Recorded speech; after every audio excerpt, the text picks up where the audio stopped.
realm.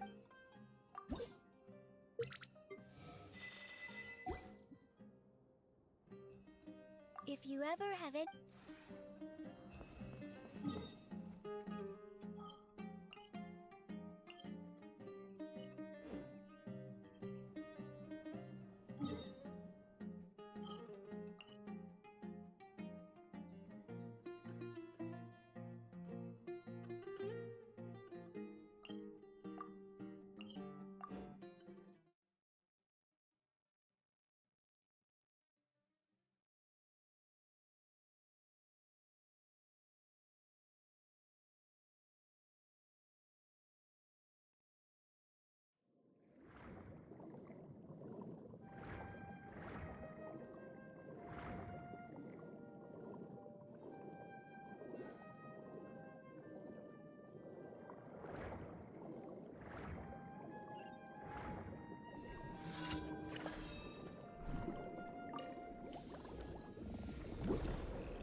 Strike a pose!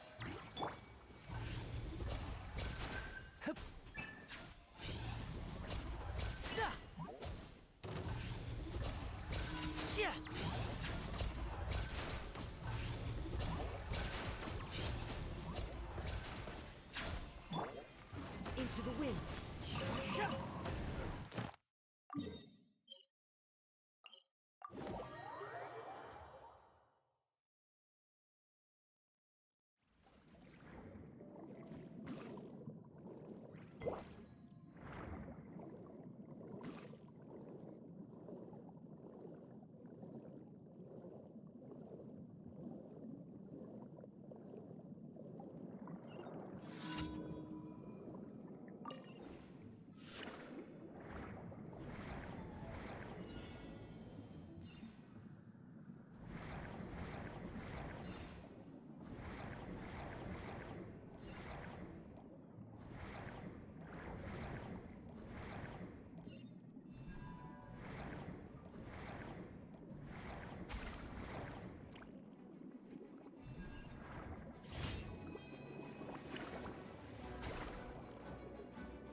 Add Astra... Thank you for Add Astro.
Everybody stand!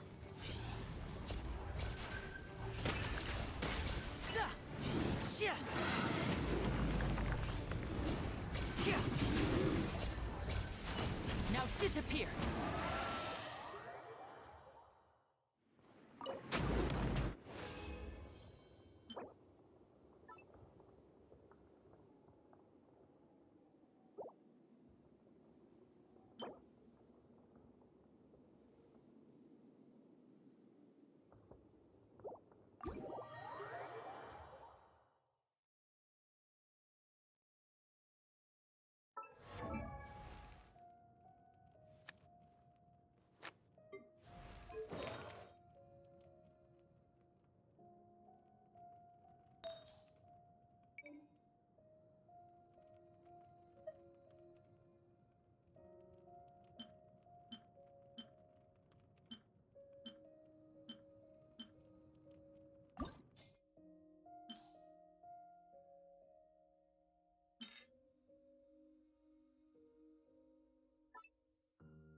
Totoko? Totoko, where are you?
Shower me with praise!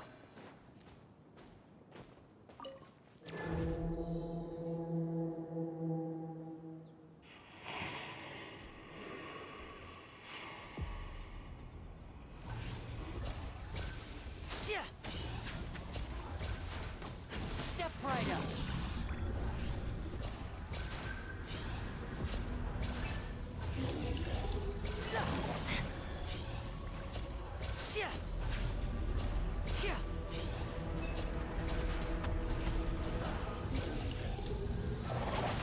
Here comes the finale.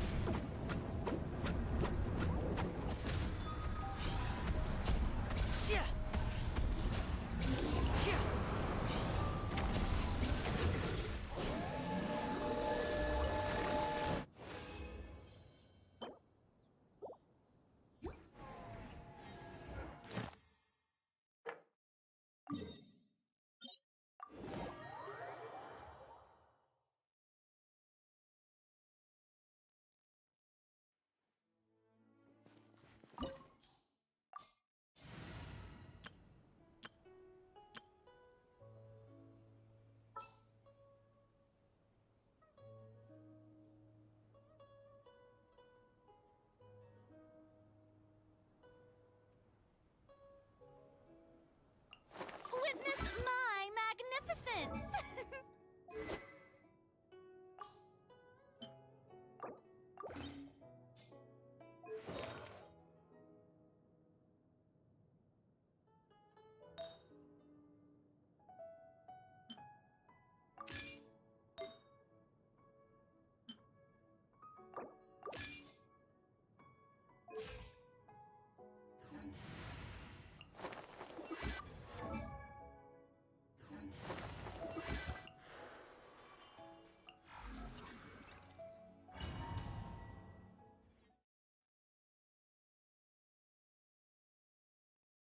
This opportunity is quite hard to come by. Well then, amuse me. Surrender is a valid option.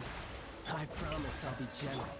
Don't crush my dreams. Not bad. You've got a trick or two. Everyone hold hands! Time to shine! No use hiding back there. Dance with the waves!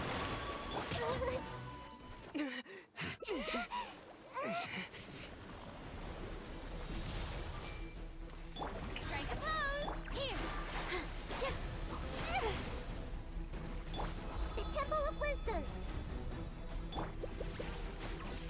Hey! Scanning. To. Ha. To. To. Ha. To. Ha. To. Ha.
usurp your mortal authority?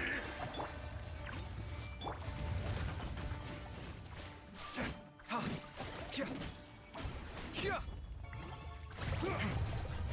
Come at me! I see everything. There is no atonement for 1,000-year reign! Stop fighting. Strike a pose.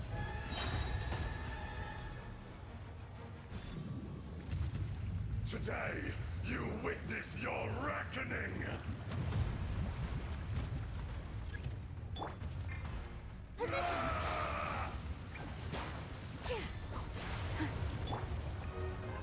Hey.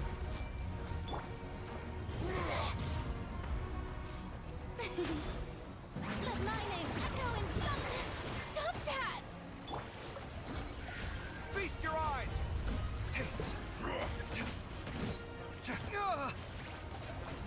Sight clear! Enraged Earth will not absolve you!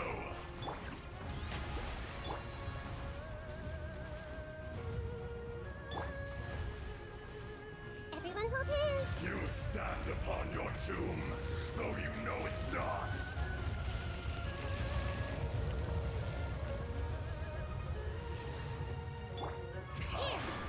Experience an eon of suffering. All eyes on me.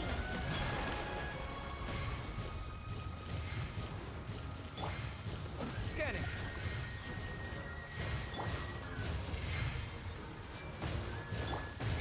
Let's cause ceasefire. Positions. Sight clear!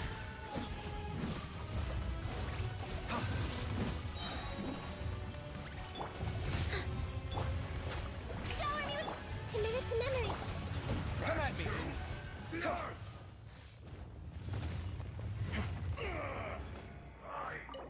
I will not.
Strike a pop.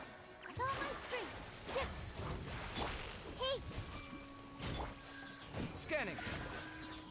Watch and learn! Ha! Ha! Ta! Kya! Ta! Ta!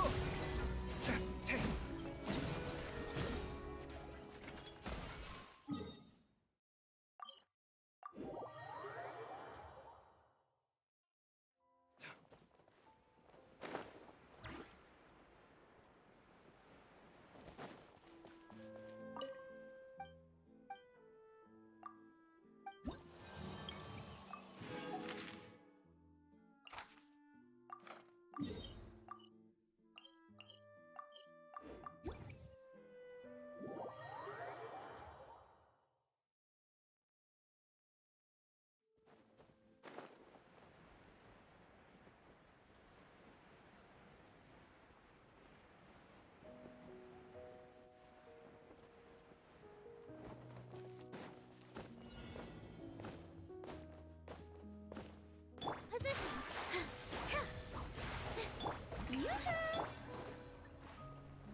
new ground. I've been through worse. Come at me. Take.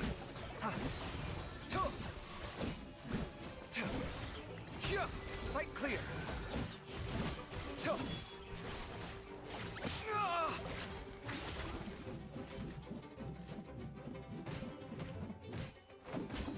Here. Yeah. Ha.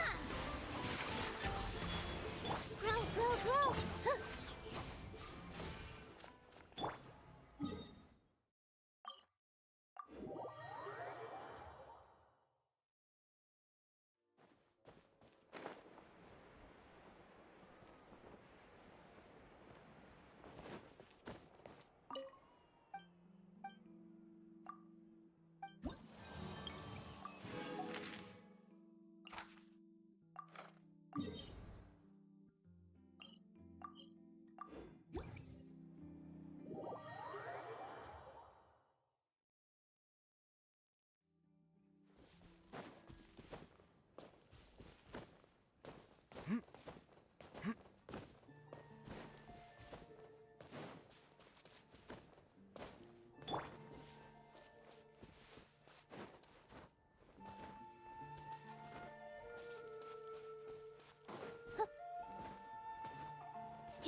Position. Shower me with... Everyone hold hands. The Temple of Wisdom. This dance is for you. Feast your eyes.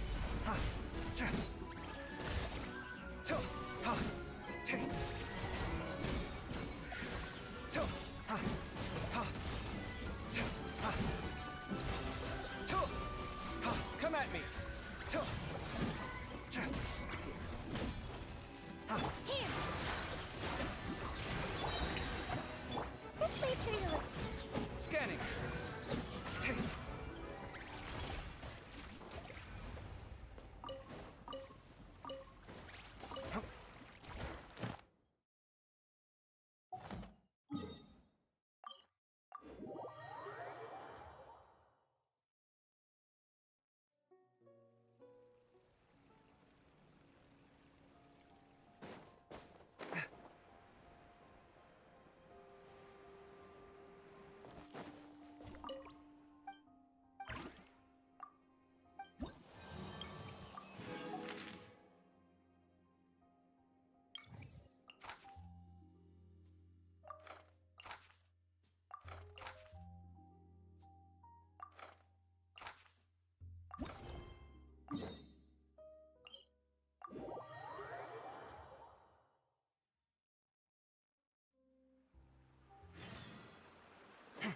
Positions. Yoo-hoo! Hey. Sight clear. Loneliness of death. Hup.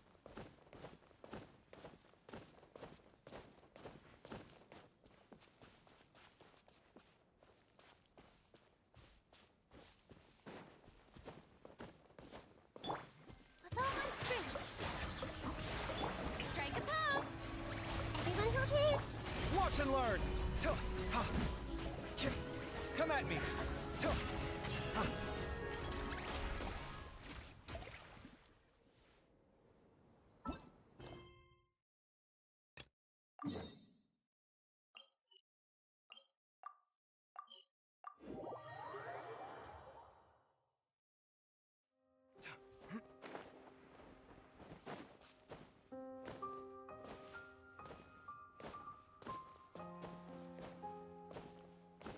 Hip.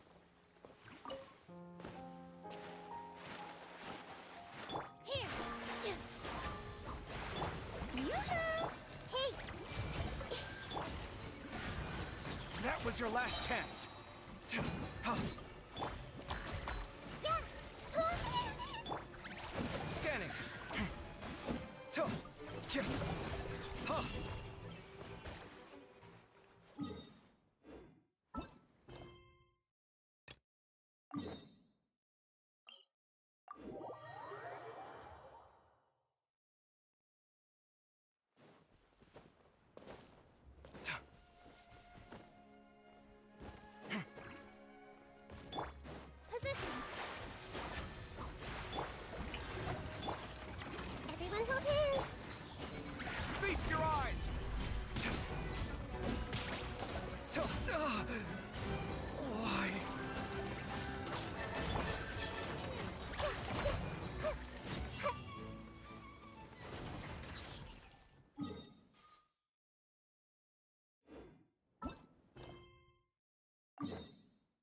What's us? Got any new commissions? Specifically one with a huge more attack, perhaps? Paimon's just being enthusiastic. We're old friends now, she gets it. It's always a pleasure to see our two most avid adventurers again. Looking for the next challenge, I see. Actually, we do in fact have a rather urgent commission that is still open. Having read the details, however, I don't believe you'd consider it to be lucrative. Don't worry about that. We were just kidding. So what's the situation? To put it simply, the requester is looking for a temporary replacement actress for their musical. The original cast member ran into some issues and is currently unable to perform the role. But the troupe has also been experiencing some financial difficulties, so unfortunately they cannot afford to pay the replacement actress. That does sound like a tricky situation. So basically they're looking for a volunteer? That's right. Our adventurers reached out to many actresses, but none of them were willing to take the job. There are only a few days left until the performance. If they can't find someone in time, they'll probably have to postpone the show. And delays tend to create all sorts of new problems. Got it. Oh, this one's a doozy. What do you think, Traveler? Any ideas? Even if we took the commission, neither of us have any experience starring in musicals.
If you're interested in helping, why not start by having a chat with the requester?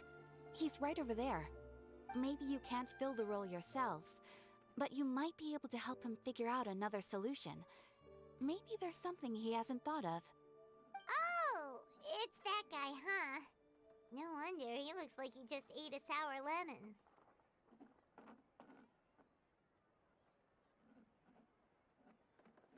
Paimon approves! Let's go! Hello there! Are you the guy looking for a new actress? Wait, I know you two!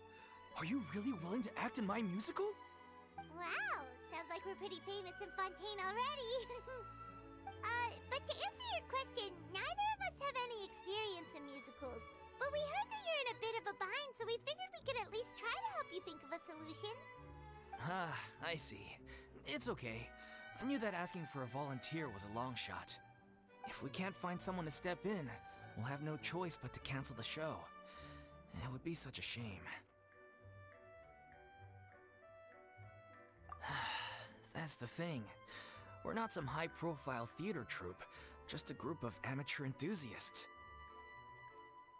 All our sets and props are very crude. We're grateful enough just to get an audience, never mind ticket fees. If we had a way to make this profitable, things might have turned out differently. But now, it looks inevitable that we'll disband. Disband? You're splitting up the troupe? Oh, I guess the lady at the Adventurers Guild didn't tell you? Yeah, this is supposed to be our final show together as a troupe.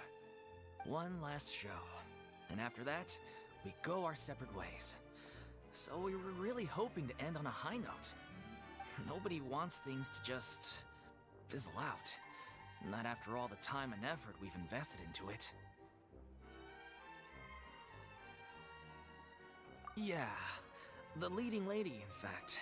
She's been dealing with a chronic illness ever since childhood, and unfortunately, it flared up again recently. It really drains all her energy, so she's in no state to perform. The show just won't be the same without her. But for everyone else's sake, I still hope we can find a way to hold the performance on schedule. Got it. We have a clearer picture now. Let's see if we can come up with any ideas. What if we sponsored the show? Traveler, how much more are you carrying? Please, there's no need to go that far. I wouldn't feel right asking such a huge favor, and I can't promise that we'd ever be able to pay you back.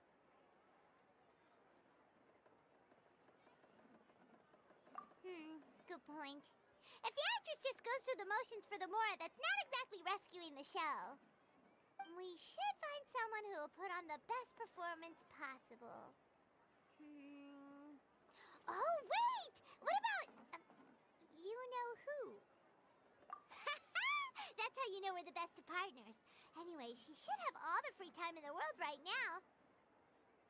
She's really good at performing, and she was once super popular with the crowd. Performing in a musical should be a piece of cake for her. Who are you thinking of? Sounds like someone famous. Her? You're... That was a joke, right? Nope. Paimon doesn't actually know if she's performed on stage before, but Paimon's pretty confident that she'd be really good at it. You're not wrong there. She has actually performed in a number of big-name shows before. They were one of the reasons she was so popular. But even if she's no longer the Hydro Archon, it's not like she's suddenly a commoner. She's still an idol to many people in Fontaine, including myself. I just think Lady Furina might feel a bit out of place in an amateur troupe like ours. Well, yes, but... Fair enough. I mean, if she was actually willing to, then of course I'd be honored to have Lady Furina star in our show. I'm sure the rest of the troupe would be delighted too. I'm sure everyone in our troupe has probably dreamt of performing on stage with her one day. Of course, it all depends on whether she's interested. She might consider this opportunity beneath her. No point in stressing about that. We'll only know if we ask her.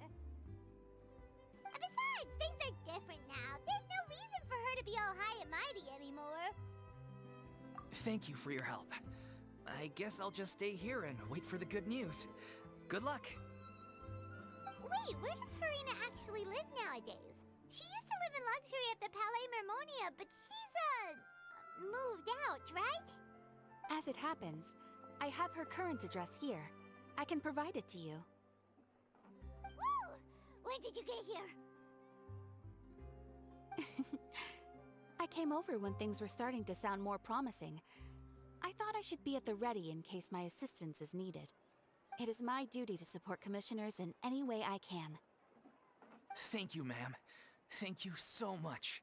Well, now that we've got the address, we'll go find Furina. Back in a jiffy.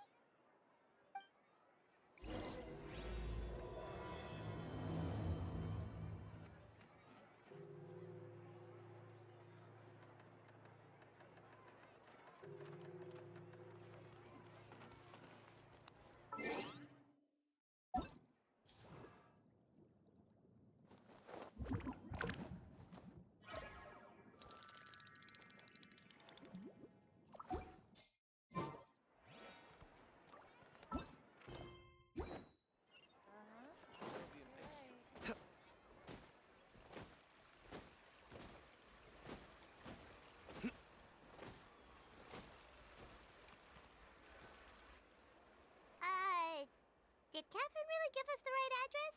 She lives here?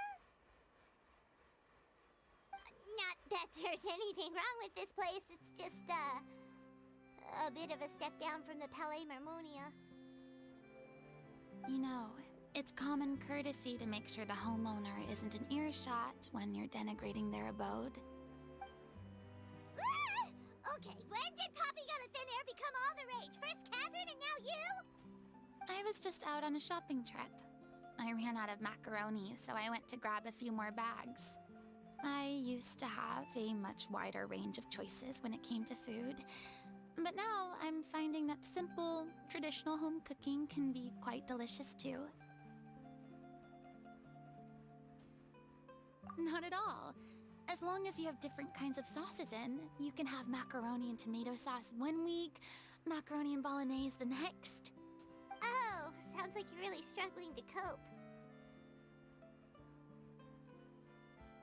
How rude! Questioning my cooking skills. The audacity! It's not like I have a very eventful life these days. Actually, I barely leave the house. So I don't see how it's unusual that my meals are a little simpler now too. Besides, I'm sure I could master dishes like la lettre faucilor or blubber profiteroles in no time, if I felt so inclined. Ah, there it is. You don't know how to cook. Not yet, maybe, but... Anyway, what are you even doing here? I do hope you didn't come here just to ogle at my fall from grace. Let me first be clear that I'm not taking guests at this time. So if you're just here to clown around, then please be on your way. Shoo! Sorry! We're sorry! Please don't be mad! Yeah, exactly! What the Traveler said! Paimon wasn't trying to make fun of you. Hang on a sec, you weren't exactly holding back either. My help? Well, maybe you're forgetting that I'm no longer the mighty Hydro Archon. I don't even have a vision, you know. Don't worry, it's nothing that serious. It's just very specific, and you're the one with the power to help. Oh? Well, if that's the case, then fine. I'll spare you the lecture about your attitude just now. So tell me, what specifically makes this matter so specific? Ah, I see. I knew you couldn't have come all this way just to amuse yourselves at my expense. After all, I was once the brightest star in all of Fontaine, well-versed in all the various performing arts. A mere musical is well within my capabilities. But given the present circumstances, I'm afraid I must regretfully decline your casting request. How come? It sounds like this would be a breeze for you. True, but I have made a decision to retire from the stage. Although I am no longer required to play the role of the Hydro Archon, the time I spent inhabiting that character has left an indelible mark on me. Centuries of pretending to be a different person changes you completely. I'm not the same person I once was. Of course, that can't be undone now. It's too late, and I have no intention of reinventing myself all over again. But at least I can say that I no longer desire to play any new roles.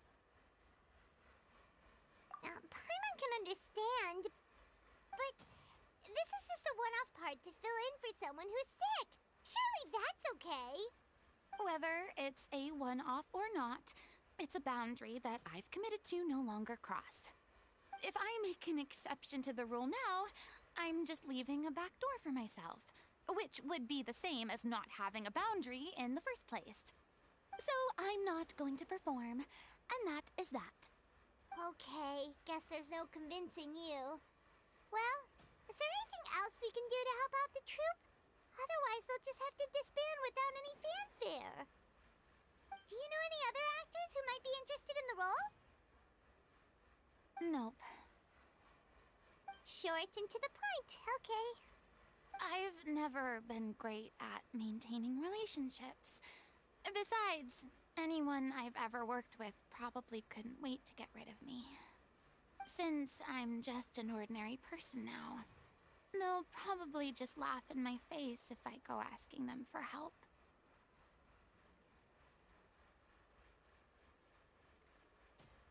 True, but I mean, could you even blame them?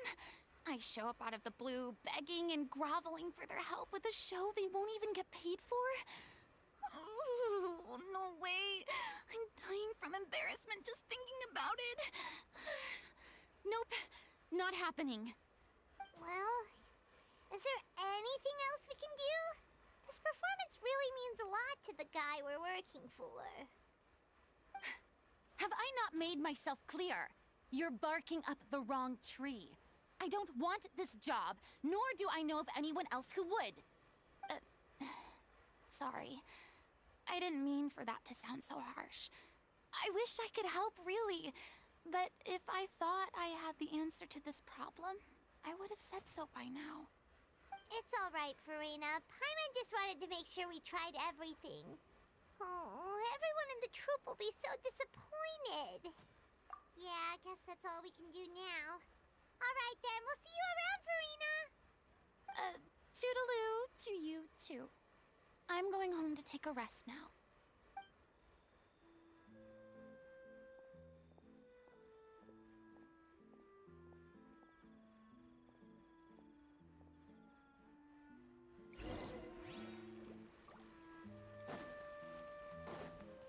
It's too bad, but we have to respect Furina's decision. Maybe the thought of performing brings up too many painful memories now.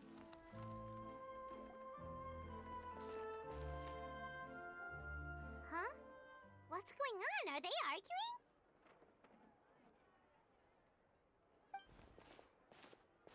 That's besides the point. I'll ask you again.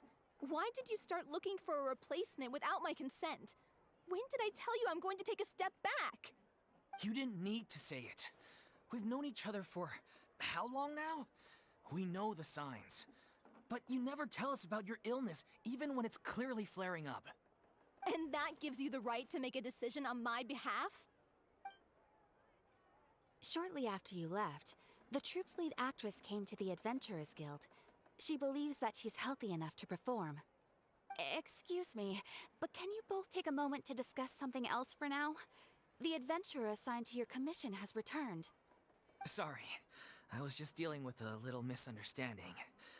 So, how did your conversation with Furina go? Sadly, it's a no from her. We tried to persuade her, but she wasn't having it. She doesn't want to play the role for personal reasons. I see. Well, circumstances have changed a little, so maybe that's not such bad news after all. You see, our leading lady has just informed me that she's well enough to make it to the show after all. Staging the musical with the full original cast was always the dream, of course. Oh, right! Sounds like everything worked itself out then.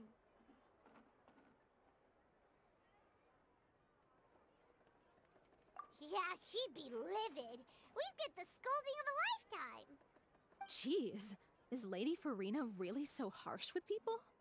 Only joking, calm down. So, guess we can consider this case closed now, huh? Despite the fact that we failed to complete the commission, we were still racking our brains for ideas on the way back here. Look, there's no point arguing with you about this anymore. You've made yourself very clear, so I'll stop looking for a replacement. This is the last chance we have, though. If your illness flares up again, there won't be time to find anyone to replace you. So, are you absolutely sure you'll be able to handle it? The whole team is putting everything they have into this final performance. We have to make sure it goes ahead. Yes, I'm completely confident. I've been taking a new medication from the doctor, and it's working brilliantly. I'll definitely be able to tough it out until the performance day. I share everyone's desire to commemorate all our years as a troupe with a proper farewell show. So the last thing I want is to be left out.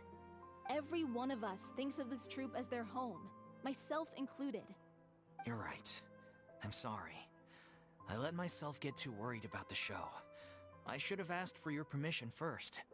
All's well that ends well. Sounds like the show will go on.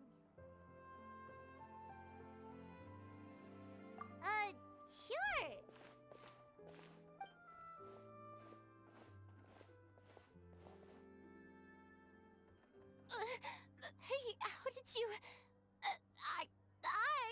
just passing by because I realized I forgot a couple of items on my shopping list.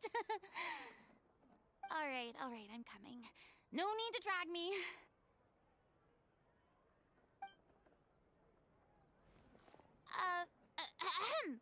Hello, one and all. I couldn't help but overhear your conversation just now. Furina? Didn't you say you were gonna take a rest at home? What are you doing here? I was just ever so slightly concerned about the situation you mentioned. Yes, a teensy bit concerned, that's all. When you came to talk with me earlier, I jumped right to explaining my position and said some strongly worded things. And all before I even had a full grasp of the situation. Anyway, I just feel a bit bad about how it went down. I'm sorry, Paimon. Oh, it's totally fine. Paimon didn't take any of that personally. You really have a knack for asking the most uncomfortable questions, don't you? I felt very sheepish, having had a change of heart after flatly refusing you. And then, to make matters worse, you caught me. But in any case, it sounds like the issue has already been resolved. Yeah. When they said they were gonna ask for your help, I almost had a heart attack. I mean, how could we be worthy of having Lady Furina star in our show? There's no need to think like that, and no need to keep addressing me as lady. Just Furina is fine. I was wondering, if this troupe is so important to all of you, why does it have to disband? If the difficulties are purely financial, then there must be a solution. You could put the shows on pause while you look for a sponsor, for instance. Everyone seems so devoted to the troupe. I'm sure if you keep chipping away, you'll find a way through. We all want to believe that, but some things are just beyond our control. Everything's been going downhill ever since we lost our director. She was the heart and soul of our troupe. She kept us going. Her name was O'Reilly, and she was the founder as well as the artistic director of our troupe. And tragically, she was a victim in this serial disappearances case. What? That's actually how I recognized these two. It was all thanks to their efforts that the true culprit was brought to justice. But still, no sentence can bring our director back to us. She was a loyal fan of your performances, Miss Furina. They were what first inspired her to get into musical theater. She rallied many people around her who were destitute or had lost their sense of purpose in life, and convinced them to join her troupe. She wrote her own scripts, acted on stage, and mentored each and every one of us. People loved our performances back then. We seemed to be going from strength to strength. Things were really looking up for us. And then disaster struck. Yeah. After that, the entire troupe fell into disarray. And none of us know anything about script writing, let alone how to handle the business side of things. We've been doing the best we can. But despite our efforts, things are slowly but surely falling apart. It's agonizing. But ultimately, we'd rather end things now on our own terms than stick it out to the bitter end and watch all our dreams turn to dust. Oh. What a terrible waste. A gifted artist from humble beginnings who achieved so much and no doubt had much more to give. And then her life was so cruelly taken.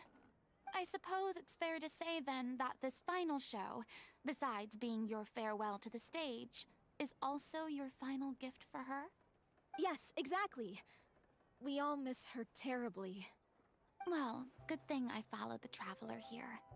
After hearing this tragic tale, I can no longer stand by and do nothing. Furina. I know what you're thinking, but I by no means plan to cross the boundary I've set for myself. Besides, they're no longer looking for a replacement anyway. I can, however, provide some artistic guidance from the vantage point of a highly experienced audience member. But only if you feel this is something that would help, of course. Oh, most definitely! We'll take any guidance that you can give. We unfortunately don't have any budget for a consultant, though. Will that be a problem? I don't need any compensation. All I'd ask in return, if you're willing, is that you tell me some more about the life and work of your late director. Something I've begun to realize since my departure from the Opera Epiclese is that there's a lot you don't see when you observe everything from on high. The law only judges criminal behavior and does not weigh human emotion.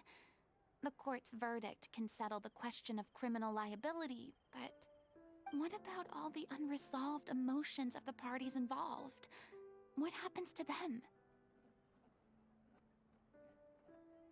An interesting answer. But if you ask me, I think all emotion shall ultimately return home to the heart and slowly settle with the passage of time. Take, par exemple, how this troupe pines for their late director. Things such as this I have never witnessed before, and so I should like to observe, perchance to understand. Huh. Still a fan of your old dramatic monologues then, huh? You just want to get back in on the action, don't you? No. This is a completely different situation. Pearls before swine. The name's not Swine, it's Paimon! Would you be willing to join me? Come on, take a break from adventuring to listen to a story. Thank you all so much. Our director was a huge fan of Miss Furina's performances, as of course we all are. Alright, follow me. We'll go to our usual practice space. Please excuse the size. It's a little on the smaller side.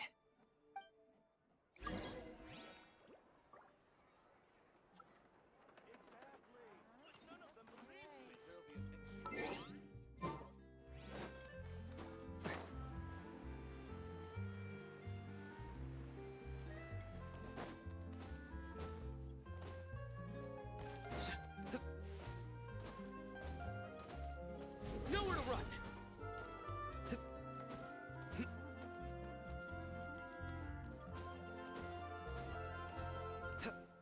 Futile!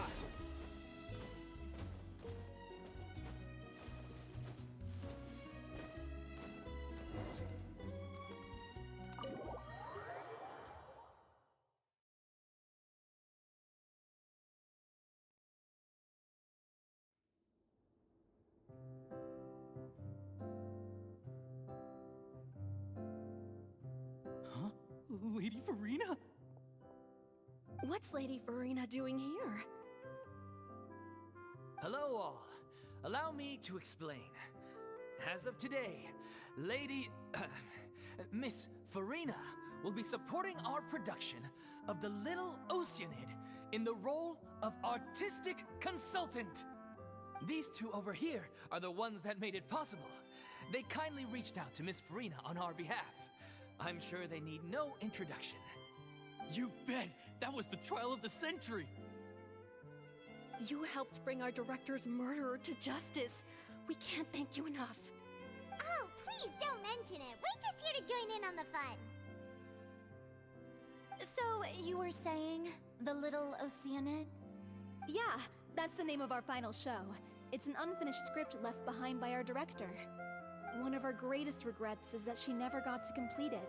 So, if we can bring it to the stage and make it a successful show, we can all take some solace in that. Wait, but if it's not finished, then...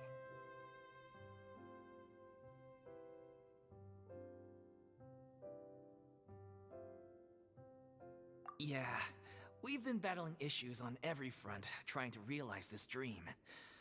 Anyway, let me give you a quick summary of what the story's all about.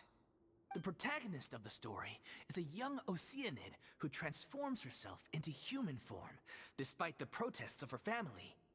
She longed to live just like any other human, and sure enough, she found friendship and even love. Everything seemed perfect. But one day, her true identity was exposed, and her world came crashing down around her. So far, so good. A classic tale. What happened after that? That's one of the issues we've been trying to deal with. Unfortunately, this was as far as the director got with her script. We need a proper ending so we can bring this musical to the stage. But people have different opinions on which direction to take it in. We still haven't decided between a happy ending or a true-to-life tragedy. By true to life, you mean the director's sudden disappearance? Yeah, like they say, truth is stranger than fiction. But then there's the question of whether we really want to use the stage to pass our raw pain onto the audience. Exactly. A lot of the time, people come to watch a show just hoping for some light entertainment. We have to consider their emotional stake in this, not just our own. And one last thing. We're still waiting on confirmation from two of our main actors. The first is Paulo, who plays the protagonist's lover. He's locked himself away to focus on writing an ending for the script, but the deadline's passed and we still haven't heard from him. The other is Villemont, who plays the main antagonist. He took the director's death pretty hard. Hasn't set foot in the city since. He did write to us, promising that he'll be there for the final performance, but we haven't seen or heard from him since. So we're not really sure what to make of that. Huh. Although, now that we have Miss Furina helping us, maybe we should take the opportunity to get everyone back together. What opportunity? What do you mean? Maybe you're unaware, but your name has always been like a rallying cry for us. Our director was constantly singing your praises. All of us look up to you as a role model. Oh, stop! You're making me all flustered. Although, not in a bad way. I suspect the reason they're dragging their feet is that they have their doubts about whether the show will really go ahead, considering all the issues you've been facing. But one by one, all the obstacles are being removed. Now is the time to rally the troops. Makes sense. Okay, priority number 1, let's check in with Paulo and see where he's at with the ending. He went back to Poisson a few days ago, said that staying in a friend's home might help him to relax and escape the feeling of isolation. I thought the last thing his friend would want right now would be to take visitors, given that Poisson was flooded not too long ago. But I guess it's the opposite. A friend in need and all that. Yeah, maybe he could use some company. Poisson?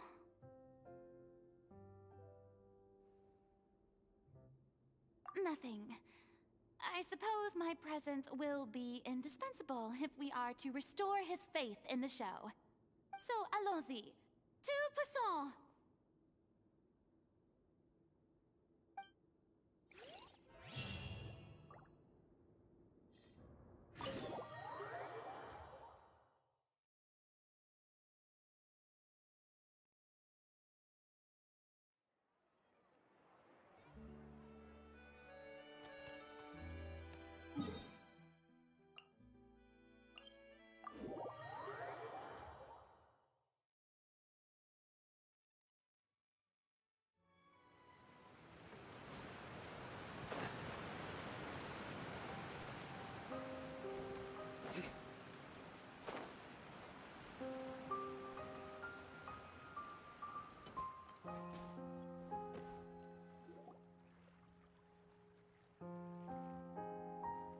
If I remember correctly, this is where he's staying.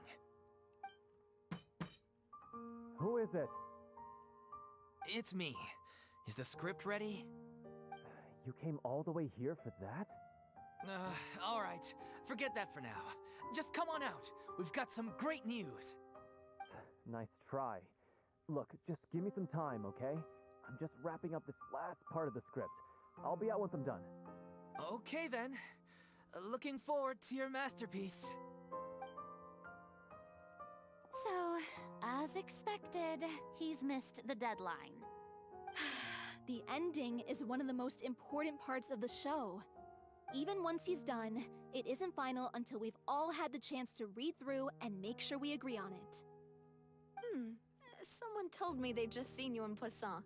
I assumed it was a case of mistaken identity, but sure enough, here you are.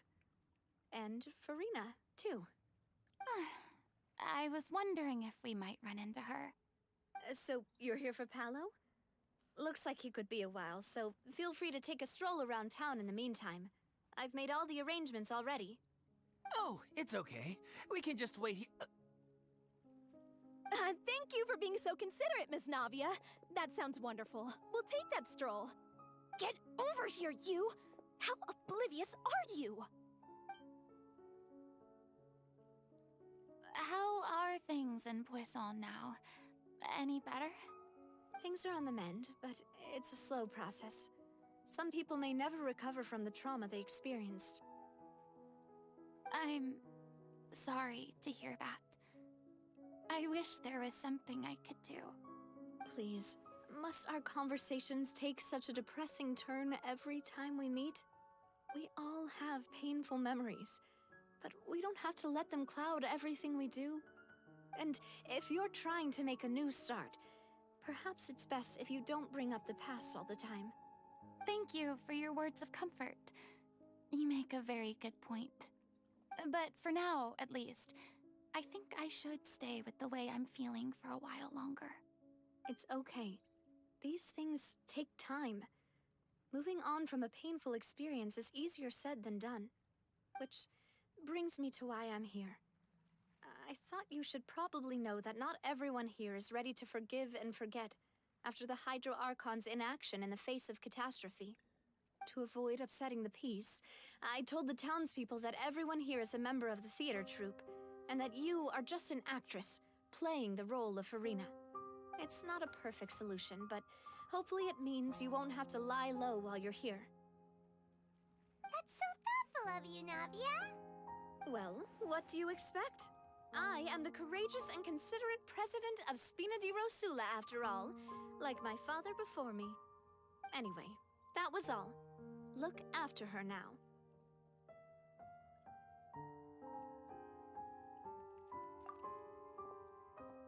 Off we go then. Let's take a look up there. I don't have any friends that I can be frank and honest with, so maybe she's right. You're the closest thing to friends that I have.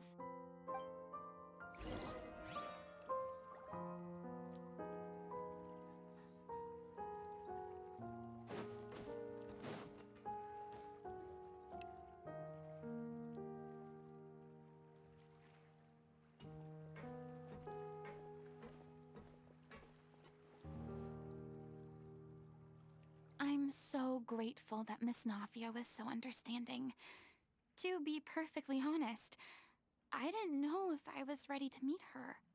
It's always easiest to just run away from your problems. But that never fixes anything. You can't get around the obstacles without facing them. So that's why you were nervous when they brought up Poisson. Yeah.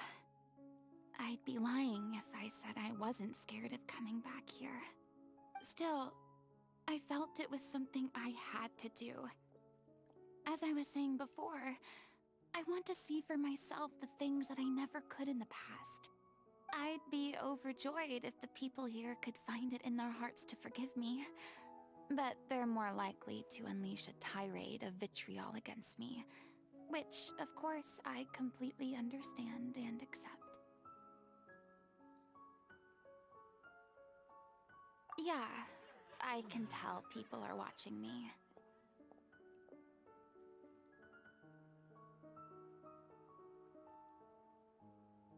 I'm sure some people here see the idea of someone coming to Poisson dressed as the Hydro Archon as extremely disrespectful.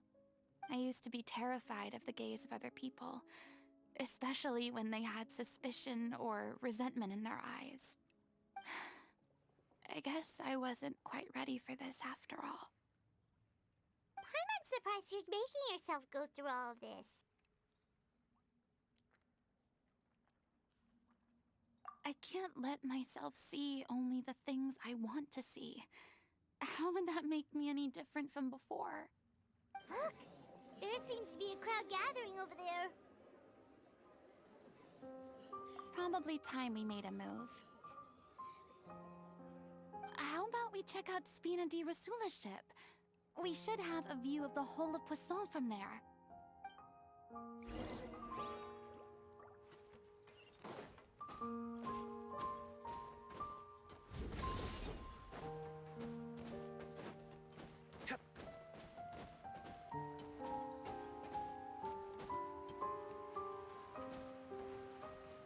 Nowhere to run!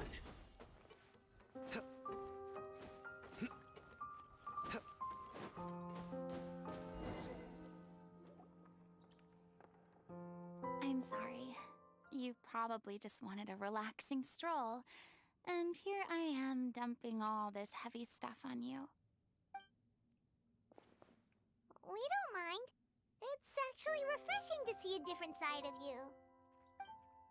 Great. Well, I appreciate your company, so please don't disappear just yet.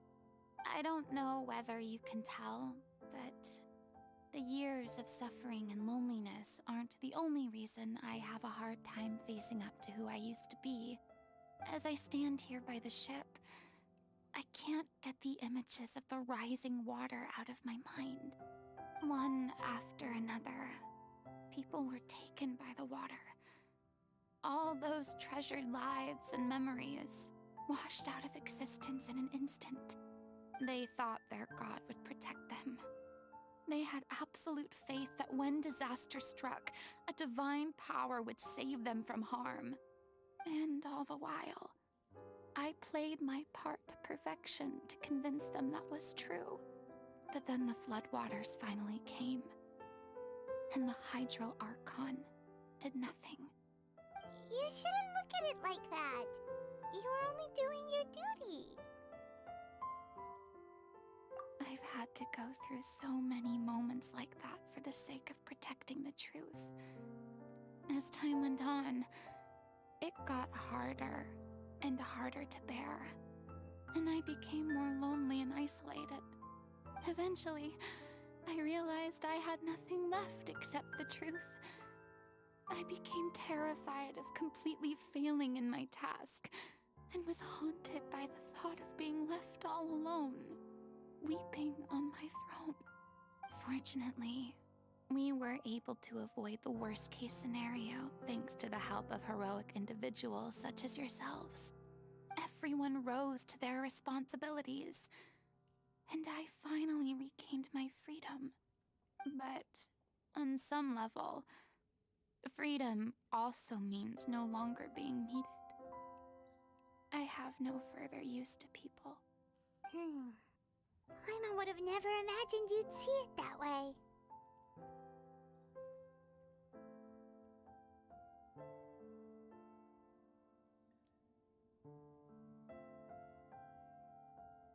A reward?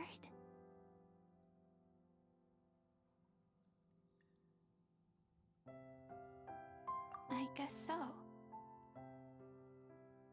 Back then, I didn't even dare to dream about having someone to confide in. I was scared of someone recognizing me for who I truly was, and exposing the secret I swore to protect. Believe in the Furina you see on stage.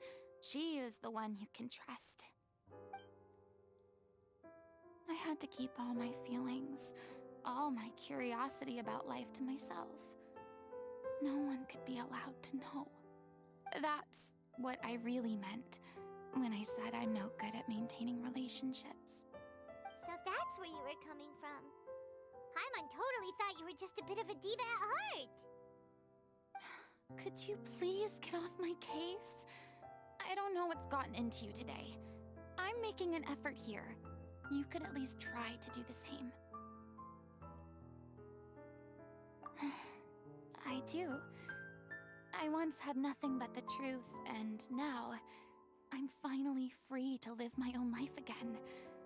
And even though I have no idea where I'm going right now, at least the choice is in my hands.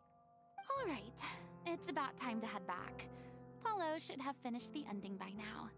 Sure. Okay, let's head back and check it out.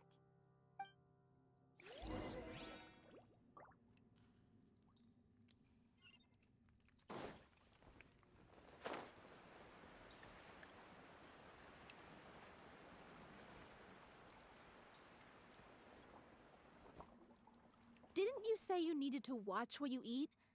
You're supposed to be cutting down on fried foods, not wolfing down copious quantities of fish and chips, you know? Come on. It's not every day we get to dine at Spina di Rosula's expense. Can you believe how generous she is? I'm not about to pass on free food. Anyway, my character doesn't need to be slim and good-looking. That's your job. Are you kidding me right now? It's not your character's health I'm worried about, it's yours. I've spent my whole life battling the effects of ill health, and it kills me to watch you willingly ruin yours by filling yourself up with junk all the time. Oh no, looks like they're arguing again. We're back! Could you maybe put your differences aside for a moment? Ah, you're back. We've been enjoying Spina di Rosula's VIP treatment in your stead. Paulo's nearly done. We shouldn't have to wait too much longer. Great! So you were discussing your characters, right? We heard she's playing the Oceanid who turns into a human girl. What about you? Me? I'm an Oceanid too. He was originally supposed to take the form of a crane, but he outgrew that role. Well, the costume at least. So now he's playing the boar instead. Sorry. The boar's not a bad character, actually. He's the one who raises the little Oceanid, yes? That's right. He has some pretty memorable lines too, like when he imparts some solemn words of wisdom to the little Oceanid. If you become human, you can reveal your secret to no one. You will face suffering and loneliness. Is this truly what you want? Wait, that sounds kind of familiar. It's the most important line in the whole script. I think it's a symbolic statement about our director's life and legacy. She kept quiet about all the trials and tribulations she faced in running our troupe, allowing us to devote ourselves fully to performing. It was only after she was gone that we realized how tough her job really was. You mentioned earlier that the troupe is like your home. Yeah.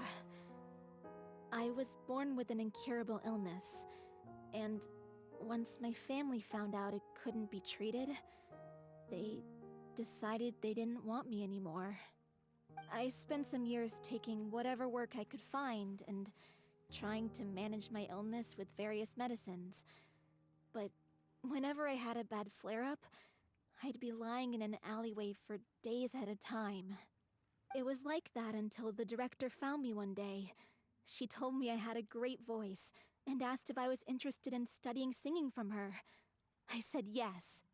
She took me under her wing, taught me to both sing and act, helped me find Mora for my meds, took care of me when my condition decided to flare up. I know it was all a huge burden on her. She sounds like a really incredible person. She really was.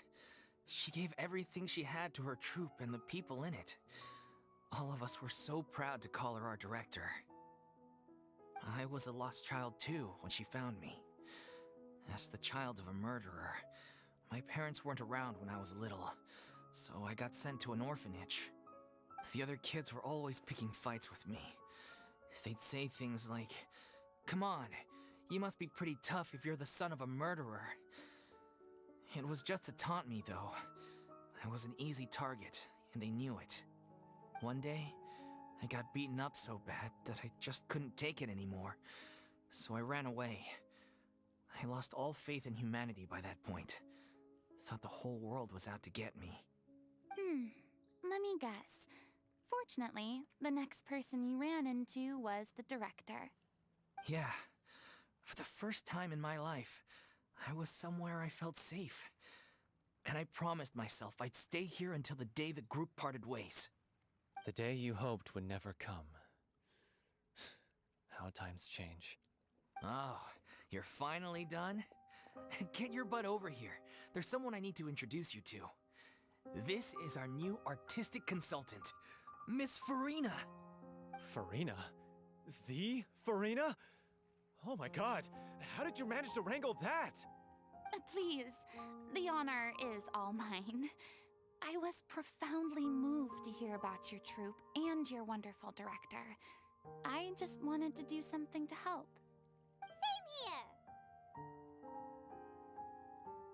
Even so, this is just... Oh, wow. I'm sorry. I'll try to calm down. Now, where was I? Ah, yes, the script, of course. Let me give you a rundown of how the story unfolds in my version of the script. I'm sure you're already familiar with the beginning of the story. A little Oceanid decides she wants to become a human, against the wishes of her family.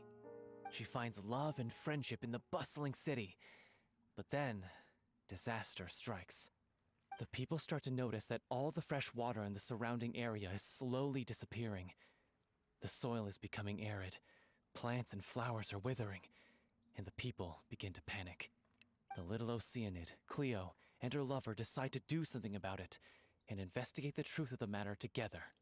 In the end, they discover that all the waste and pollution created by humans over the years has caused the fresh water to flee the land, as if driven by a consciousness of its own. Consciousness? You mean the water is sentient? Water as a conscious entity.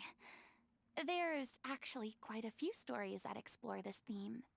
Since the little Oceanid is a water spirit, she immediately understands how the water is feeling. She then tells her lover about her true identity, as well as the truth behind the crisis. Her lover accepts her for who she is, and works with her to find a way to bring the water back. However, unbeknownst to them, there were some people eavesdropping when she revealed her secret. The little Oceanid is accused of being directly responsible for driving the water away, and faces the greatest dilemma of her life. And then? In the end, she makes the brave decision to sacrifice herself to save her lover, and the rest of humanity. Huh? But didn't they all treat Cleo like a villain? Why would she want to save them after that? Well, she mainly wanted to save her lover, plus everyone who'd stood up for her. Through her love for her human partner, she was able to find an even greater love, one that extended to all of humanity. Surely the biggest strength of Cleo's character. There's actually something else that bothers me. You know the protagonist is supposed to represent the director, right? And she never had the chance to become a hero in our world. If we're serious about dedicating this show to her memory, we should make the ending as true to life as possible. What about if the little Oceanid is hounded to death by people who hate her, her lover makes sure her secret never gets out, and humanity continues down the path to extinction? That sounds like too cruel of an ending to me, and perhaps a little irresponsible to present to the audience. That ending would be a perfect mirror to Director Aureli's death, both arbitrary and meaningless. On the day when she went missing, Director Aureli had instructed us all, somewhat out of the blue, to leave the court of Fontaine and wait for her outside the city. We waited and waited at the rendezvous point, but she never came. By the time we returned to the city, she disappeared without a trace. We looked for her. The Gardamex looked for her, but she was nowhere to be found. Increasingly, all the signs seemed to point to her being the latest victim in the serial disappearances case. The director was the kindest soul in the world, yet she was senselessly sacrificed for the sake of a so-called experiment by someone who had nothing to do with her at all. But doesn't the way she suddenly told you to leave the city suggest that maybe she had some sense of what was about to happen? It almost seems as if she was moving you to safety. I've been trying to follow up on that ever since, but all my efforts so far have turned up nothing. Villemont might know something, but he won't open up to me. Villemont? The one who's playing the role of the villain? Yeah. He's been overwhelmed by grief. I think the director's death hit him hardest of all. Grief? Guilt, more like. Also, I have a hard time imagining that anyone took it harder than me. Because, well, speaking of the play being true to life, I was deeply, madly in love with Aurelie. What? You kept that one quiet. It's time to be upfront with you all. No more keeping secrets from each other. We'll never be able to agree on the ending if we can't be honest about how we feel. I did tell her how I felt once, but she turned me down pretty much straight away. She said that we were all like brothers and sisters to her, and she never considered us as potential romantic partners. Not that it came as a shock or anything. It was what I was expecting to hear. So I told her I'd always be there for the troupe, and I'd always be there for her.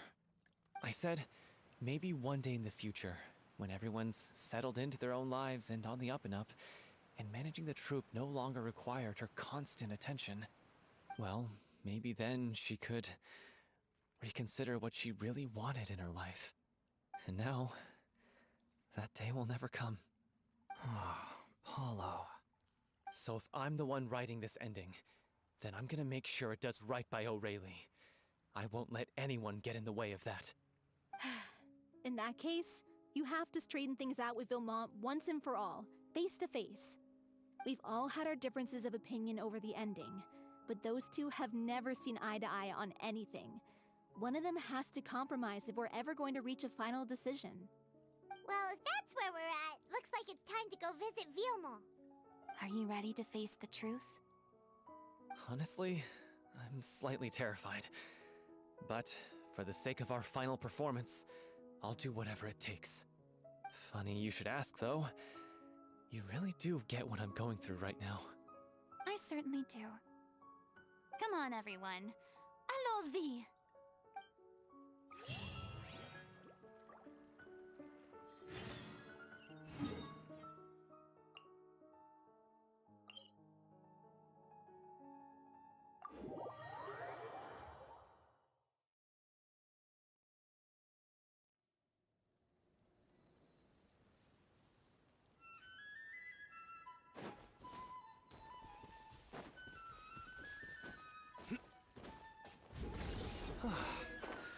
This is tough going. Delphi, are you sure you can manage in your condition? I could ask you the same question. Try to keep up.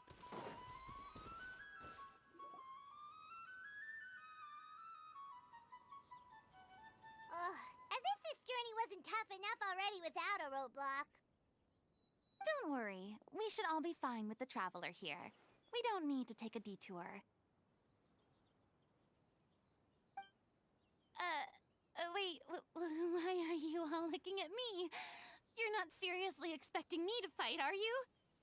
We're just curious, that's all. I don't think anyone's ever seen Furina in a fight before.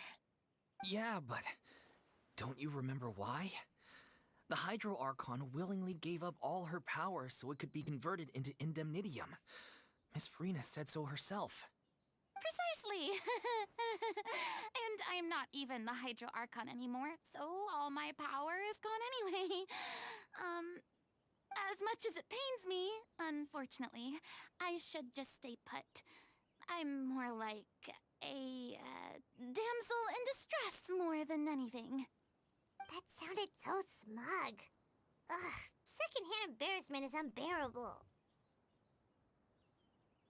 C'est la vie, indeed. Alas, I am forced to watch on helplessly as a more brave and seasoned adventurer than I swoops in to save the day. Aww, too bad. I was so pumped to feast my eyes on fight mode Furina. Sorry to leave all the heavy lifting to you. Don't worry, piece of cake.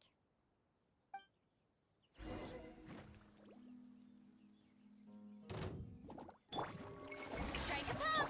I see everything. A bitter pill to swallow. Surrender!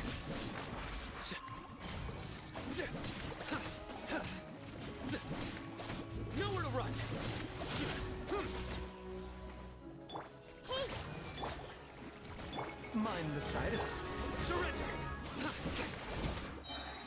Judgment is upon you. You stand condemned! Bravo! Good show! You certainly live up to your reputation. Yeah, thank you. Anyway, the path is cleared now, so onwards and upwards.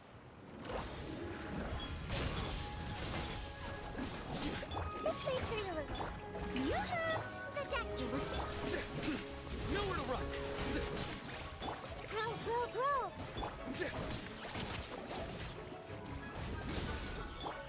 A bitter pill to swallow.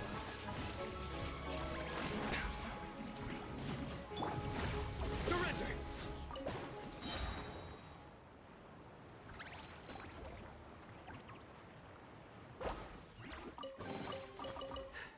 Our perseverance has paid off.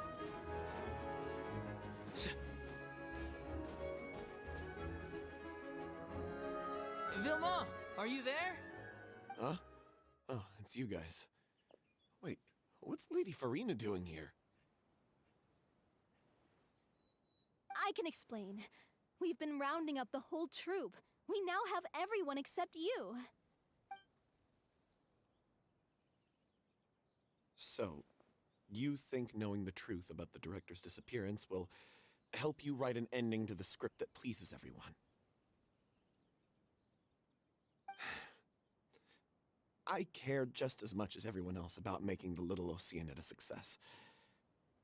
That's why I wanted to wait until after the show. If I open this can of worms now, I just don't want to make things difficult between us. We're supposed to be a unit when we're on stage. Vilma, avoiding the truth will not help anyone. Unless you mean to suggest that Aurelie's death had something to do with you. I don't want to talk about it. Listen, Vimo. I used to think that my love for Aurelie was a point of shame. I never brought it up to anyone. But now, I've made up my mind to put it all on the table. I'm prepared to face everything, to sacrifice everything for the sake of the show.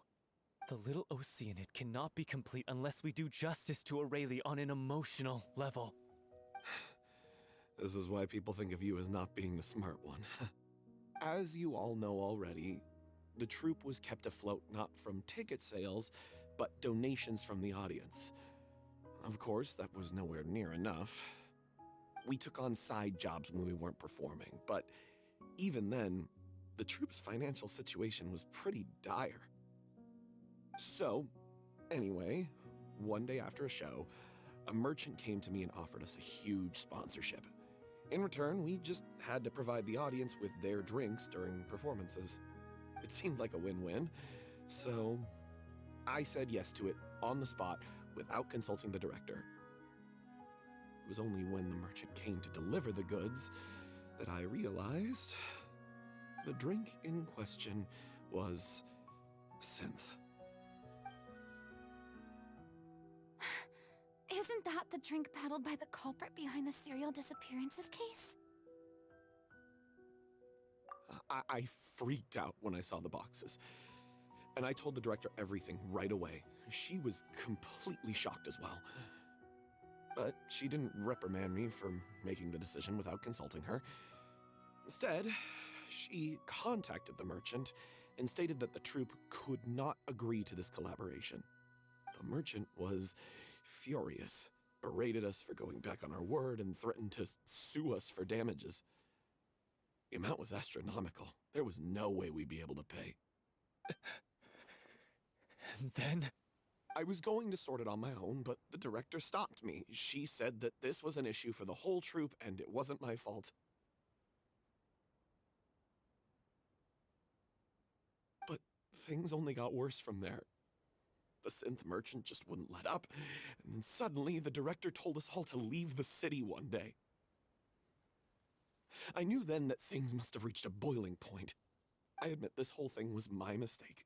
I didn't dare to tell any of you the truth back then, and after the director disappeared, I was even more afraid to say anything.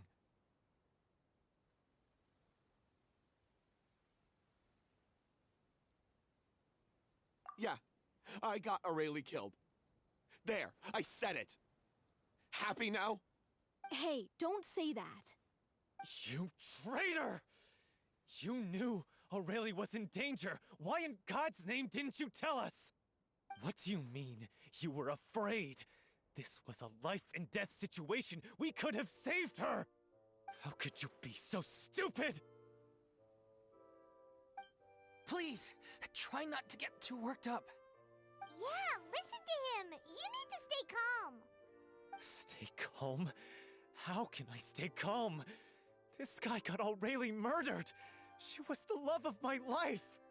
And he has the gall to try and high-road us, claiming that he kept his mouth shut for the sake of the show! How about taking some responsibility for what he's done? All I can say is I'm sorry. Truly. I wanted to apologize to everyone in the troupe, but that won't bring back the director. What good is my apology now?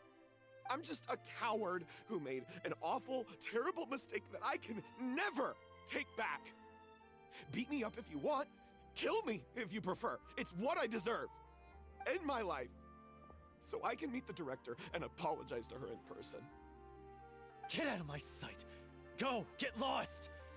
I don't ever want to see your face again! That's enough! You've screamed and shouted at each other for long enough. Now pipe down, both of you! Can you stop conflating the show on stage with your real-life relationships in the troupe?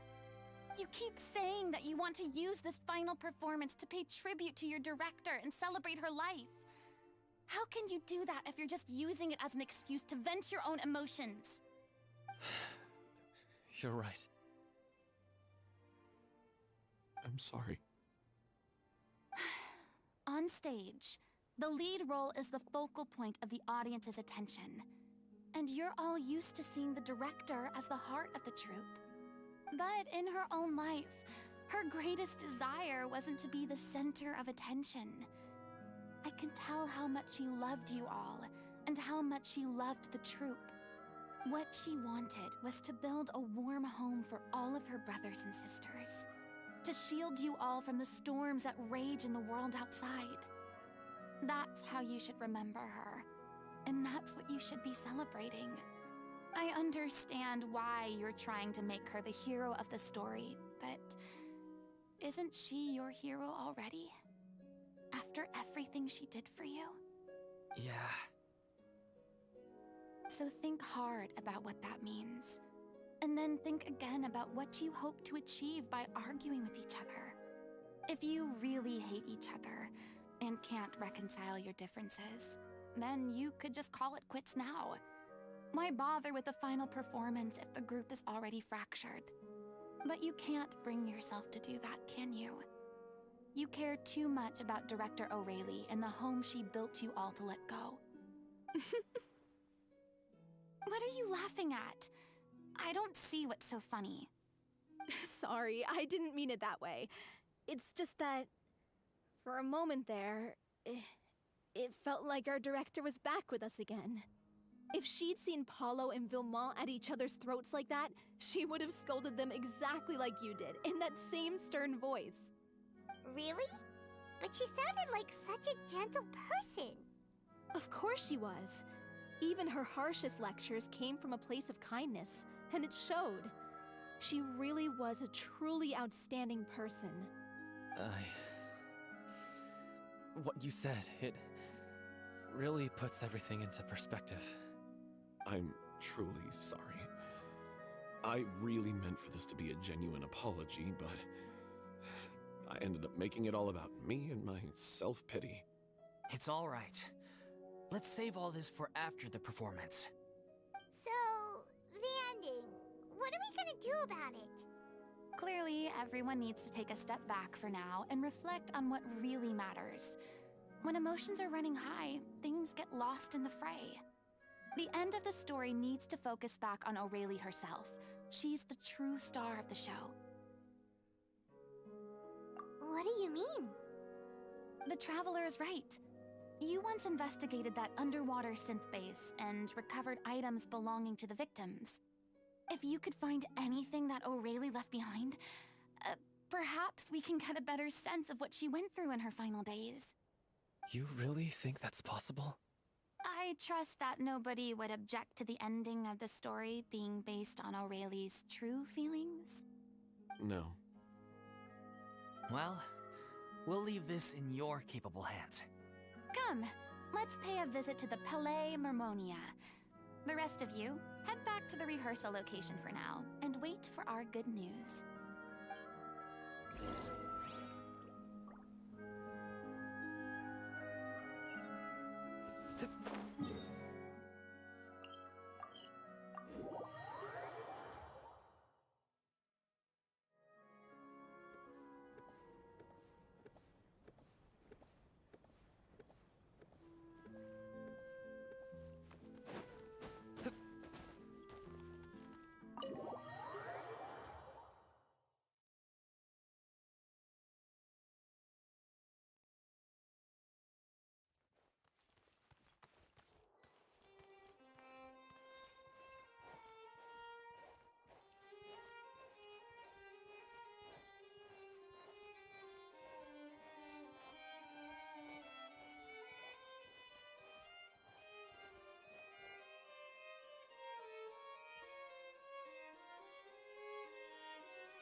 want to review some recovered items connected to victims of the serial disappearances case.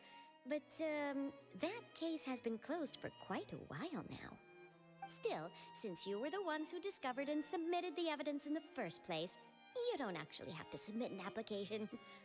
Okay, please hold on. I'll have someone dig them out.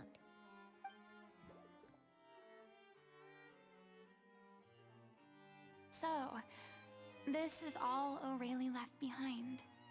Just whatever she was carrying on her person and this tattered old notebook. Hey! It's full of script lines! And sketches too! Looks like they show where the different props should be placed on stage. Let me take a look. Maybe there's something in here from after she was kidnapped. Aha! I found something. To whoever discovers this diary. Let's see. Looks like she kept a detailed record of her captor's actions. She even mentions the truth behind the experiments on dissolving young women. If we'd had the chance to examine this notebook carefully back then, it would have been a conclusive piece of evidence proving Vachey's guilt. Vachey took so many lives. It's still so unthinkable how many victims he had. I guess O'Reilly must have written all of this down in the hope that her records would one day be of use to investigators. Wait, it cuts off.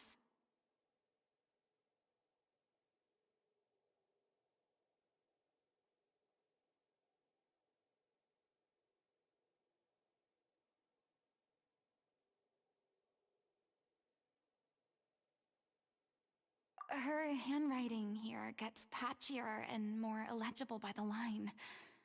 She probably didn't have much strength left. Her final words are... I'll let you read them for yourselves.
She was so terrified.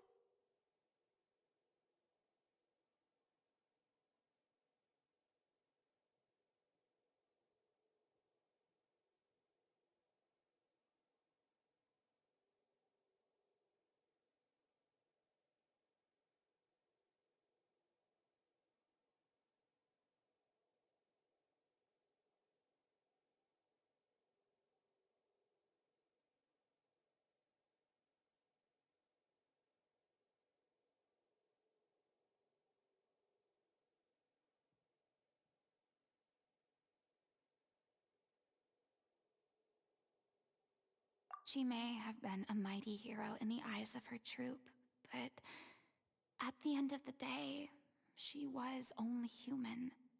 I can't bear to think how painful and lonely her final days must have been. Wait. This part on the last page sounds strangely familiar.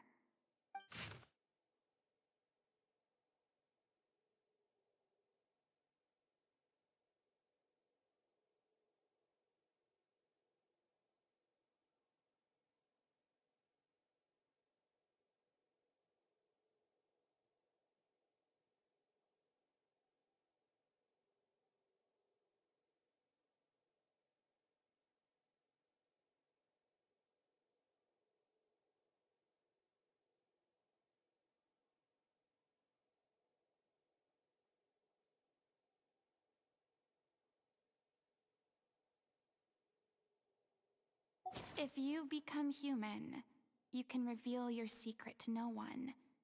You will face suffering and loneliness. Is this still what you want? Isn't that the most important line in the Little Oceanid? Because I am an older sister to them. Oh. So she didn't regret her decision, even as she sat in silence, waiting for death to come. I'm sure this is what the troupe would have hoped to hear as well. She had their utmost trust, admiration, and love, and she truly deserved it. Let's go. It's time for them to learn Director O'Reilly's final thoughts.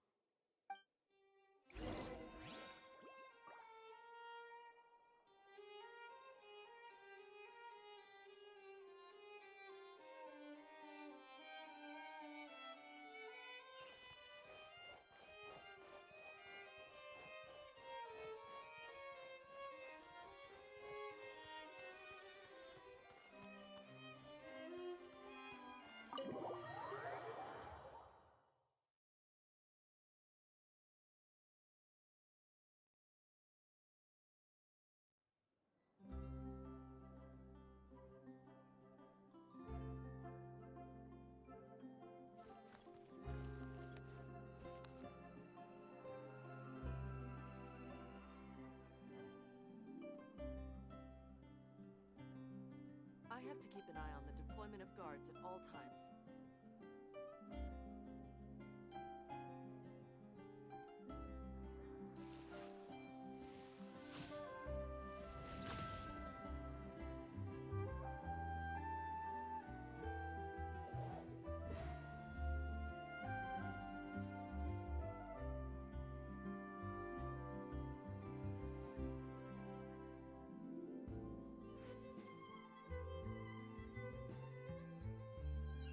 I have to keep an eye on.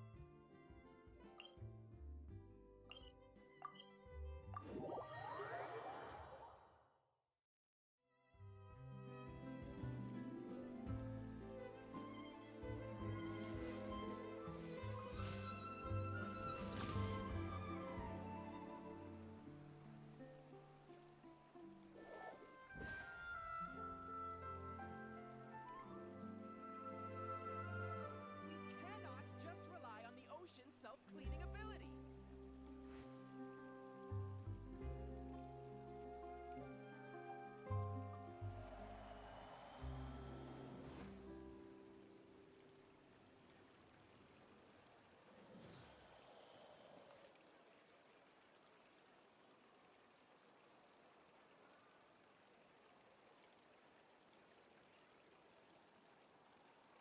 We cannot just rely on the ocean's self-cleaning ability.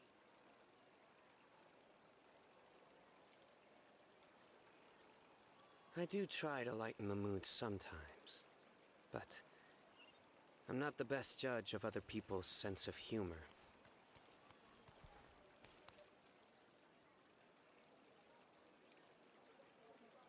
We cannot just rely on the ocean's self-cleaning ability.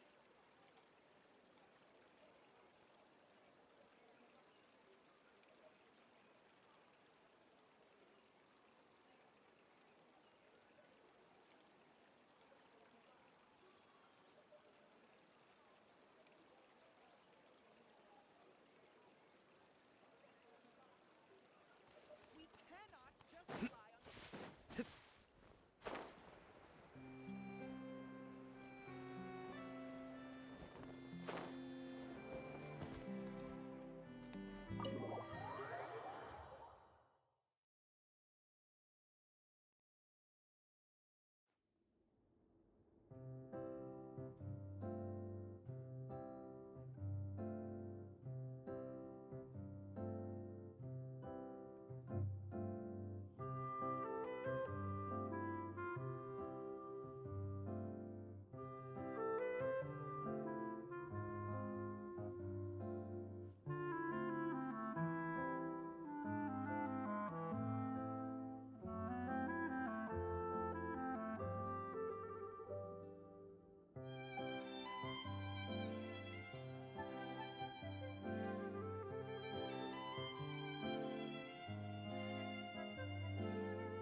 She deserves a hero's farewell.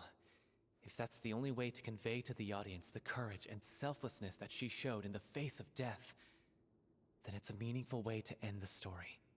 Even in the last moments of her life, she was still leaving a trail for others to follow. She did her best to protect as many people as possible, even if it meant sacrificing herself. We know what choice our little Oceanid would have made now. I don't think any more discussion is necessary. Well, Vilmont, if we put the past aside for now, do you think you can bring yourself to go ahead with the show? I will channel all my regret and put it into my performance, to make this a show worthy of our director. I won't ask for your forgiveness, and you don't need to worry about my feelings. This final farewell show should be about Director Aurelie and her alone. Then it seems like we've reached a consensus. I have a feeling that this will turn out to be the most mesmerizing performance of your lives. Really? How can you be so sure when you've never even seen them perform before? Don't underestimate my experience.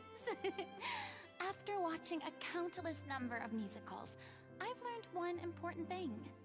If you want to move the audience with your music, you must fully commit and immerse yourself in your role, pouring all your emotion into your performance. And aren't human emotions, love, hate, regret, and hope, just the most mesmerizing things in this world?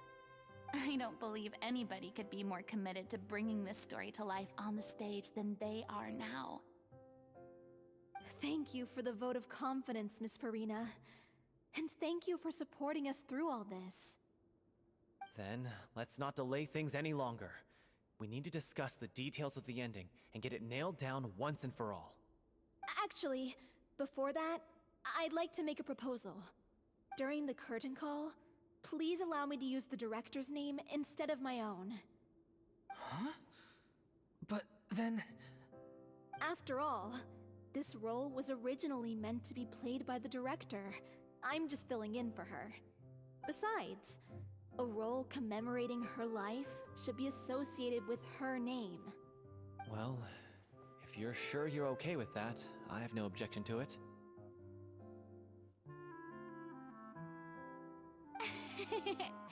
Now we're talking like a serious acting troupe. All right, I'll leave you to fine-tune your musical while I go and procure a stage. Procure a stage? Oh, it's okay. Our usual place doesn't need a reservation. That place? Oh, don't be silly. For an extraordinary show, we need an extraordinary stage. By which I, of course, mean the Opera Epiclese. Whoa, wait, what? No. That's never going to work. It's far too fancy for the likes of us. What are you afraid of? Surely you don't think that Aurelie's story is unworthy of the grandest stage in Fontaine? No, that's not what I meant. It is supposed to be your grand finale, right? I have no problem with it then. How about the rest of you?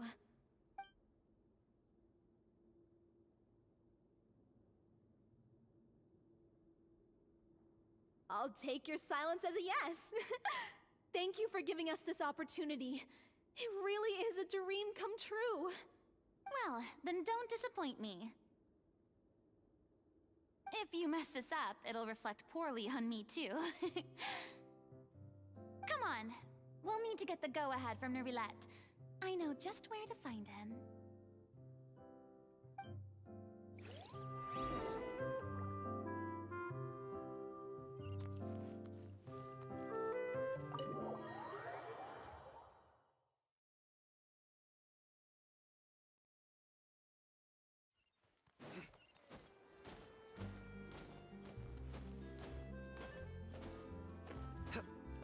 Nowhere to run!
Look at that! Looks like I guessed right. You were just guessing?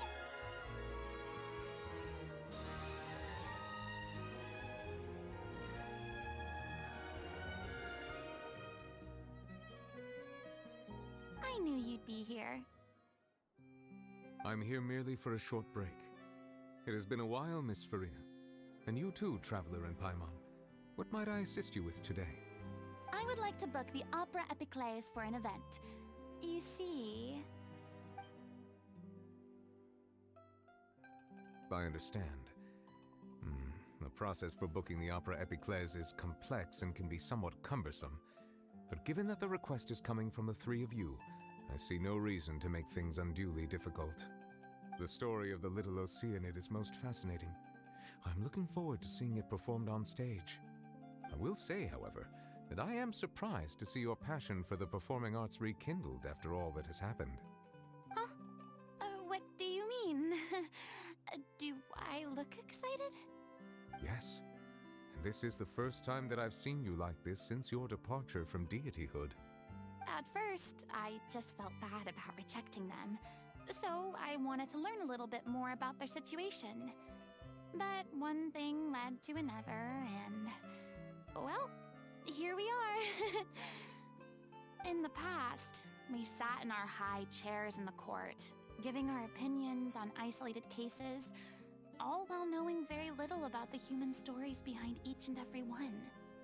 Maybe it's because I finally become an ordinary person and gained my freedom, but I've developed a great sense of curiosity about their lives. I am truly delighted to see you find a new lease on life.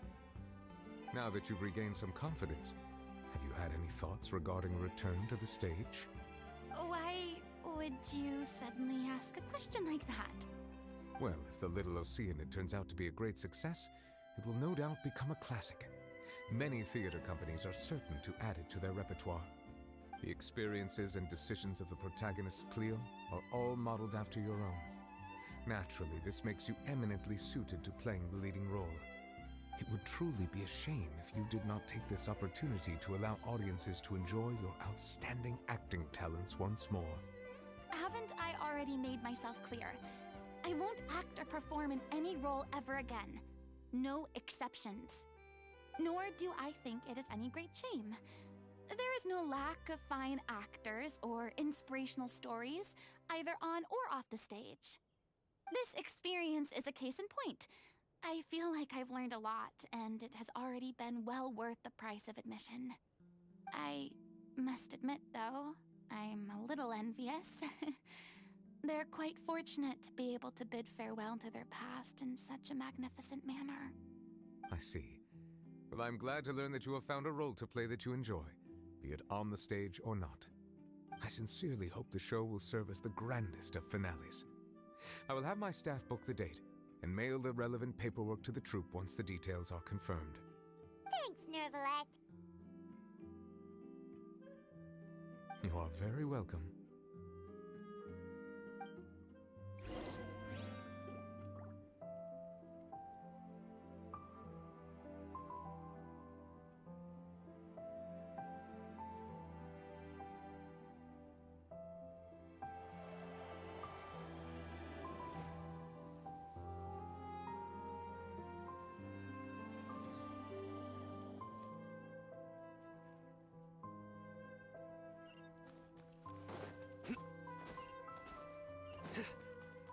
Futa!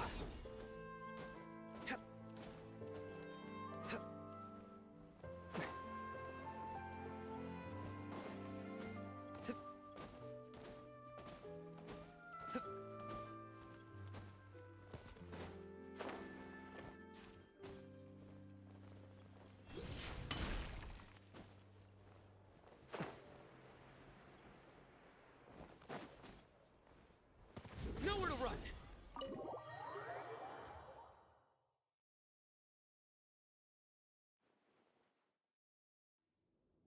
Good news, everyone. It's done. The Opera Epiclese is booked. Thanks to my eloquent and impassioned speech, Monsieur Neuvillette was moved to provide us with a fitting stage for this special performance. We've had to fight every step of the way for this opportunity, but we now have all of the ingredients necessary to stage a truly spectacular performance. A touching story, a magnificent venue, and last but not least, a passionate and dedicated cast. Now, let's work together and make this show the best it can be. This is truly wonderful. The sooner we can finalize the ending, the more time we'll have to rehearse.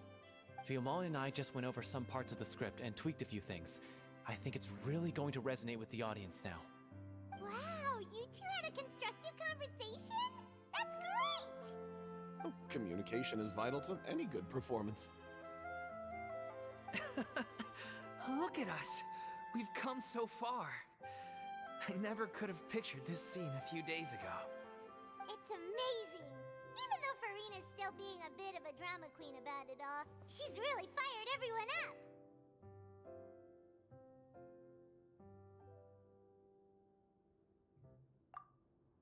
Please feel free to give us any comments or suggestions you have. We really value your input. Hey, Loic, get over here. Time to practice the opening number.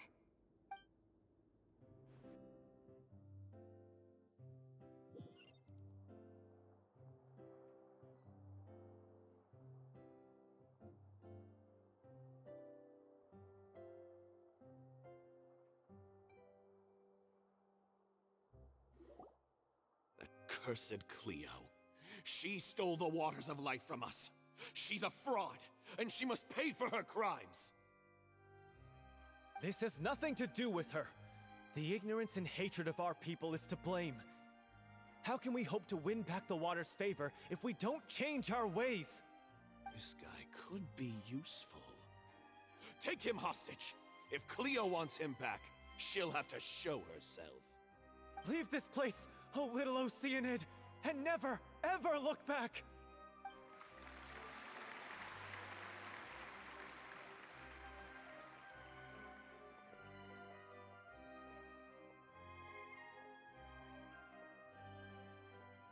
Everyone's really throwing themselves into their roles. I haven't seen such a fine performance in a long time. If only... What should we do? It's almost time for her to take the stage! Why does it have to be now? Hey, what's going on? You're due on stage any second now. Oh no, not again. But why? What about your new meds? Did they stop working? They've been getting less and less effective over time. I've had to keep increasing my dose. What? I thought they cure it. So they were only managing your symptoms? I figured whatever it took to get me through this final performance. How could you do this to yourself? And after that lecture you gave me about not looking after my health. I'm sorry. I've let everyone down. You... This is a conversation for another time. How can the show go on without its star performer? Miss Furina, I'd like to make a request of you. Say no more. If you're sick, you need to rest. I know what you're going to ask. Loic, your character has no more scenes, correct? Oh, yeah. I think my scenes are all done. Although, I do have one more line. But I guess another guy in the troupe with a similar voice register could take it. Why? Please take Delphi back to her place to rest. I'll sing the finale. From the sublime to the ridiculous. After all that, everything's come full circle. Thank you, Miss Furina. I'm so sorry to put you in this position after everything you said. Never mind. What's done is done. It's really my own fault for getting in too deep. No one likes regrets, myself included. Leave it to me. I've watched you rehearse so many times that I've learned Cleo's part by heart. I do not doubt your acting skills, but please allow me to ask just one more question. After all, this show is dedicated to the life and legacy of our director. What, in your opinion, is the reason Cleo shines so brightly? It's her pure heart. Despite all the pain and loneliness she had to endure, she never once stopped believing in the beauty in this world. Well said. I leave Director O'Reilly in your hands.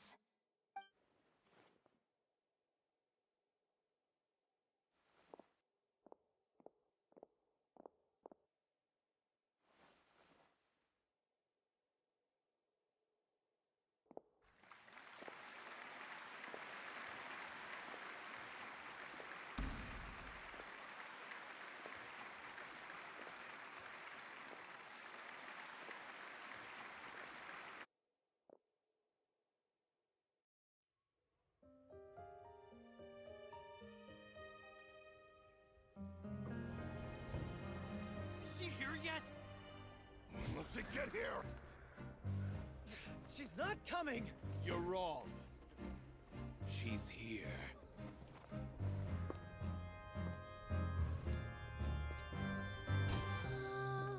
Si je pouvais vivre dans l'eau, le monde serait-il plus beau? Me pardonneras-tu, ô chère mère? L'eau dans son courant fait danser nos vies, et la cité elle nourrit, ainsi que toi, mon doux amour. But what about your wish? My wish.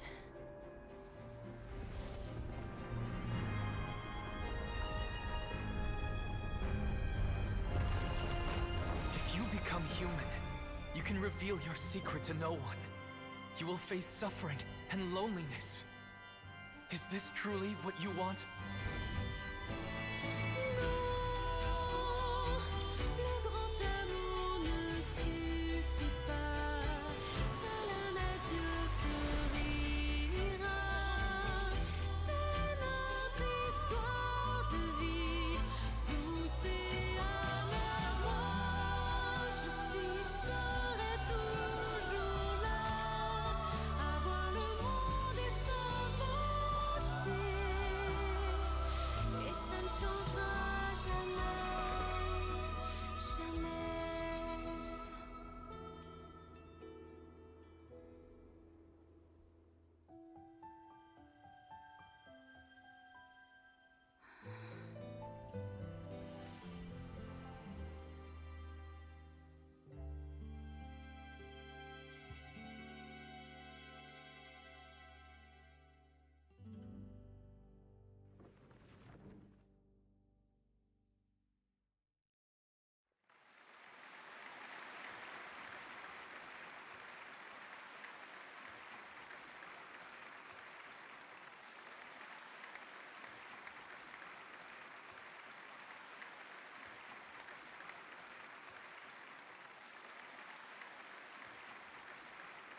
Is it just me? Or was that Lady Furina on the stage just now? She hasn't been seen for a while now, and she just appears out of nowhere? Gotta say, though, her acting skills are as superb as ever. The little Oceanid, Cleo, played by Aurélie Fumont.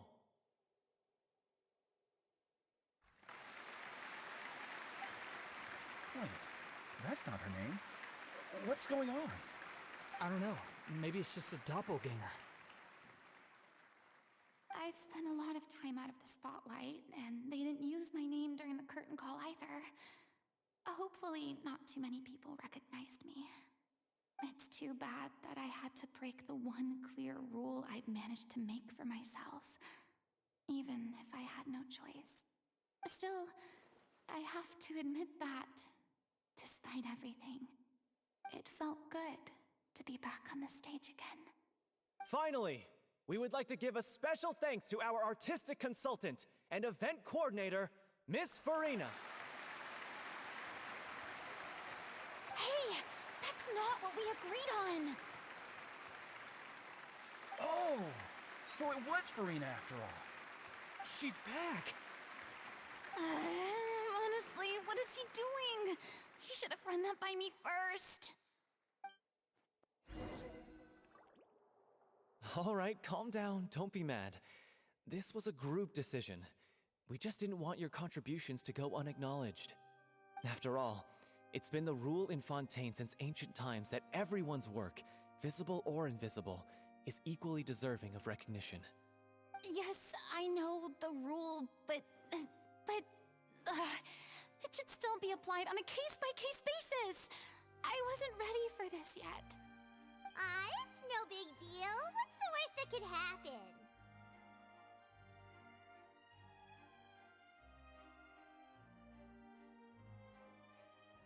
Oh, yeah? Well, since you think it's so easy, you can sign them for me. This is a great chat and all, but can we talk about that crazy thing that happened during the show? It nearly gave Paimon a heart attack. Paimon flew over to where she was supposed to be and was about to drop the prop vision, and then suddenly, a real one popped out of thin air! Oh, that. I've got no idea what happened there either. But hey, it worked pretty well, didn't it? I'll bet the audience has never seen such a realistic prop. Wait, what about Dolphy? I wonder how she's doing. Oh, let's go check on her as soon as we finish clearing the stage. Yes. Plus, she'll definitely want to hear how the end of the show went. If nothing else, we can safely say that we accomplished what we set out to do.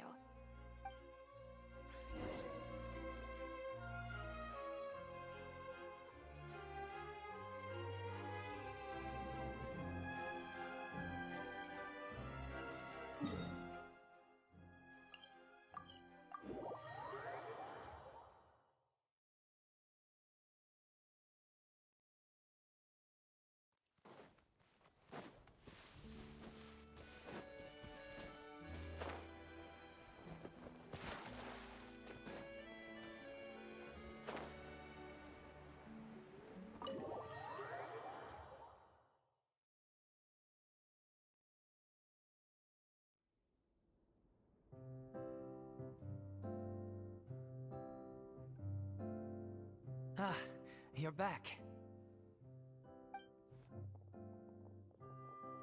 She's doing okay. Her condition stabilized after taking some of her original medication. From experience, though, I'd say she still needs a few more days of rest. How did the performance go? Was it a success? Did the audience like it? You'll be glad to know it was fantastic! Also, you're not gonna believe what happened while Furina was on the stage. You'll probably be able to read all about it in the Steambird first thing tomorrow morning. That's wonderful. I'm so sorry I failed to see it through to the end.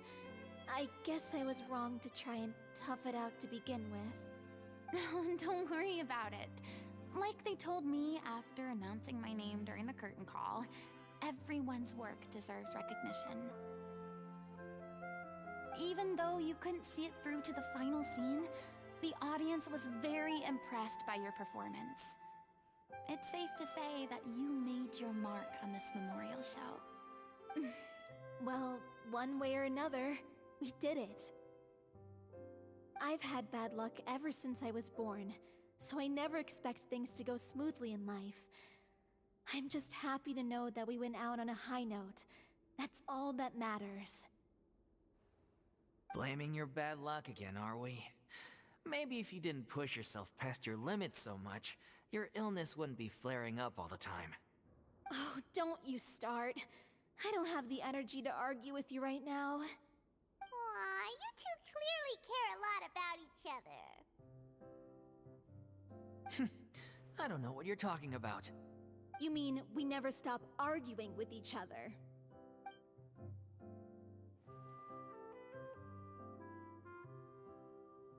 So, any plans for the next step? After the brilliant performance you put on, the reputation of your troupe is sure to spread through Fontaine like wildfire. You won't have to disband if you don't want to. You could capitalize on the rave reviews and license out the Little Oceanid to the bigger theater troupes out there. That would do wonders for your financial situation. No, we should still disband. Yeah, it's what we all agreed to.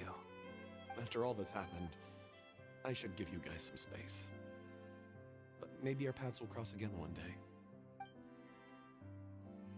Hey, don't just walk off!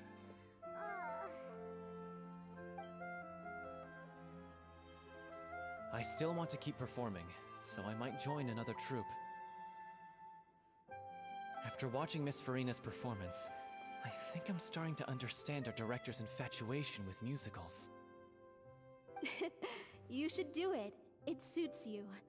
I'd originally hoped to keep performing too, but I don't know if my health will allow me to. Oh, so now you finally got your priorities in order. I guess I'll hold off until you've properly recovered as well. What about you, Miss Furina? Any future plans? Well, frankly, I think a return to obscurity is no longer an option for me. I'm sure a slew of consultancy requests will hound me wherever I go, until I finally acquiesce. You rather sealed my fate there with your special thanks at the end of the show. Sorry. It's quite all right. No need to apologize. What I meant to say is that this whole experience has shown me that perhaps I'm not as averse to a return to the stage as I'd previously imagined. Maybe Nervilette was right. Maybe Cleo is the right role for me. I still don't wish to pretend to be someone else, but I do have a desire to express myself. So, maybe the show will go on for me after all.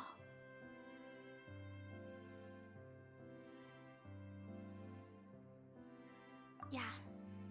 There was once a time when I was an actress in a masquerade, seeking only to hide the truth. But from now on, I want to spend my time learning real stories about real people and how they touch the lives of others around them. I want to watch them blossom and wither, see them refined on the page, retold on the stage, and remembered long into the future. I'm sure this is what captivated director O'Reilly as well. Sounds like you're ready to stop running from your true calling. The more you get out into the world, the more you'll discover what a fascinating place it is. Then it's a deal. If a vision is a gift from the gods, then I should do my best to honor it.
Snappity snap, printy printy printy, stackity stack stack stack.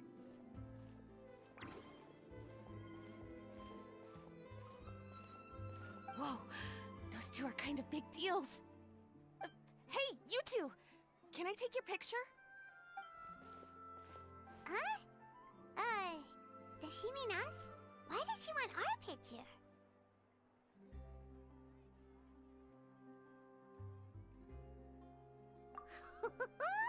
Guess we better get used to the celebrity treatment, huh? Can't blame the fans for wanting a photo of their heroes. But if this is for anything besides your own personal use, then we're legally allowed to charge you. Wait, what would they call it here? An appearance fee? Photo shoot fee? Absolutely. It's just an honor to be able to photograph the Ace Adventurer duo. How does 1.5 million Mora sound? Sure, that sounds fine. Hold up, how much did you say again? 1.5 million? Did Paimon hear that right? That's a lot of Mora for just one photograph. Maybe a little too much. Are we really worth all that?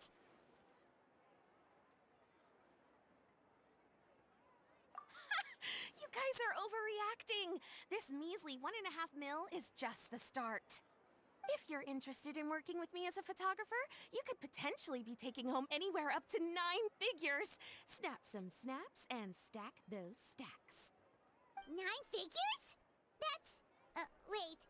Every 1,000 is 3 figures, plus 1 for the 1, so 1 million, that's 7, plus 2 is 10 million, 100 million. 100 million?! Yeah, this all sounds too crazy even for Paimon to fall for it. What kind of racket are you running here? You planning on flashing a couple of famous faces to con innocent people? Con innocent people? You took the words right out of my mouth. But you got it back to front. My goal here is to rid Teyvat of everyone out there who's trying to con innocent people. Help me out, and there'll be a big bonus in it for you. Whoa, back up a little. Seems you skipped a couple of steps. How did you get from photography to crime fighting?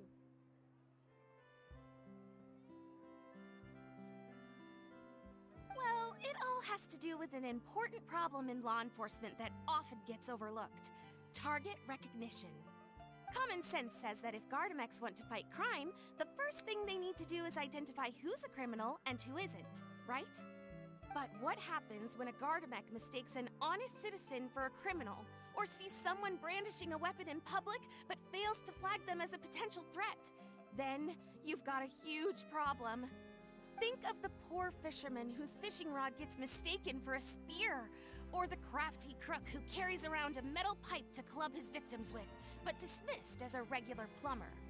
Okay, fair enough. You're kind of making sense now. Great.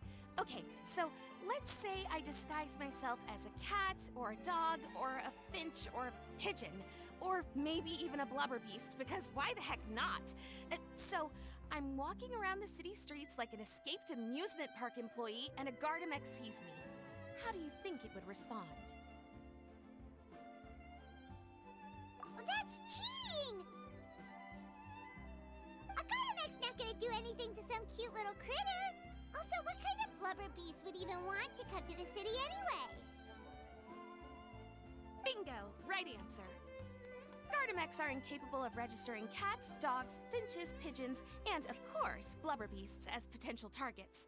Their image recognition system actually ignores them completely. It is actually fairly logical if you think about it. Removing all the near-zero risk entities from the target database boosts performance in most situations. But here's a quote from a recent report in the Steambird. Several keen-eyed thieves who noticed a flaw in the Gardamex detection systems disguised themselves as blubber beasts during the commission of their crimes. Completely blind to the would-be blubber beasts, the Gardamex made no attempt to intervene in the thefts committed by the gang.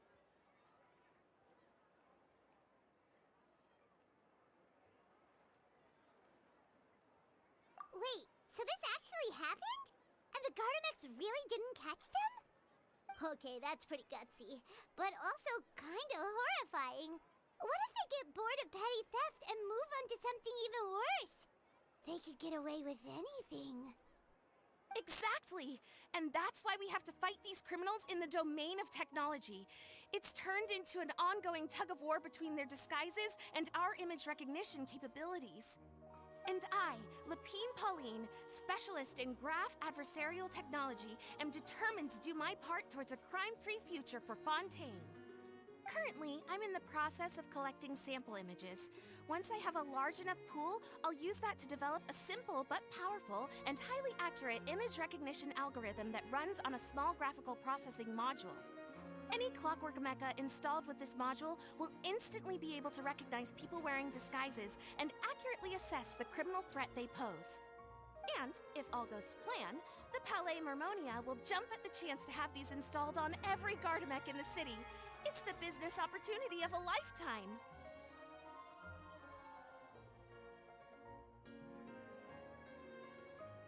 Paimon's getting deja vu. Let me guess, you're a homebody researcher who prefers to stick to the city, limiting your potential sample size.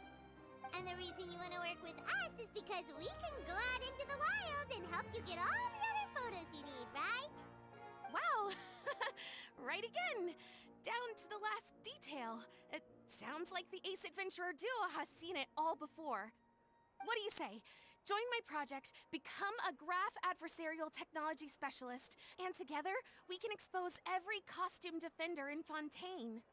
Crucially, with your help, we can build a solid graph adversarial tech pipeline and take Fontaine's technology and law enforcement capabilities to the next level. Everybody wins! This does sound like it's for a good cause. Forget tomorrow. We can't stand by and do nothing. There are criminals out there giving Blubber Beast a bad name, and that's something Paimon won't stand for!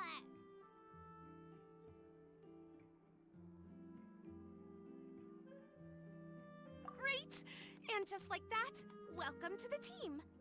Okay, take this. It's an image recognition sample collector. It contains recording and analysis equipment that I designed myself, and comes complete with a user guide. I've already looked through lots of images from all over to determine the key features of the samples I'd like to collect.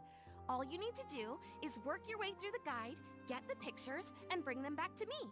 Simple. Let's get this show on the road, everyone. We must win the tug of war against evildoers and score some big-ticket orders from the Palais Mermonia.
A familiar sight.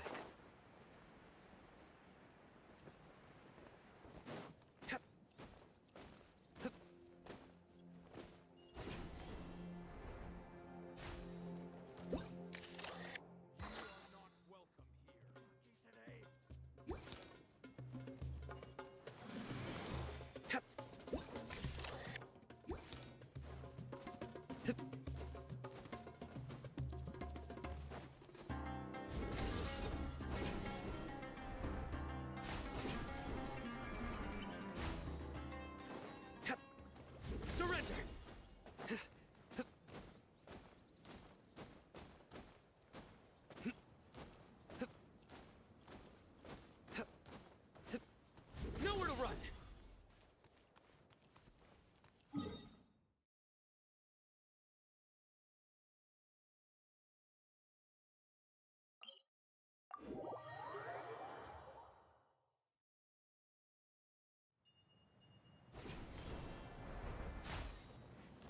Like a lamb to the slaughter.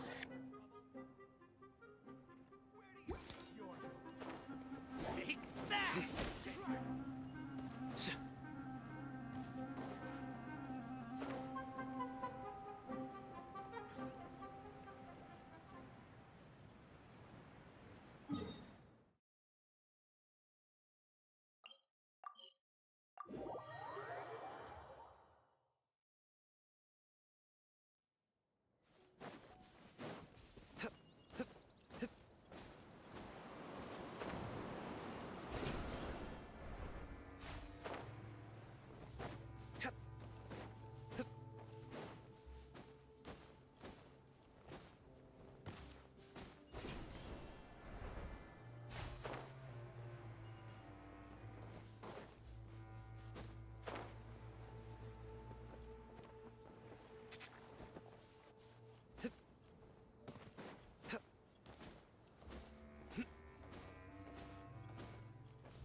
Come at me again.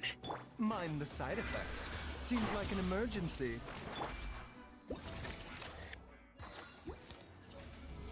Surrender! Everyone hold hands! Strike a pose! Through me, justice is served. You stand condemned.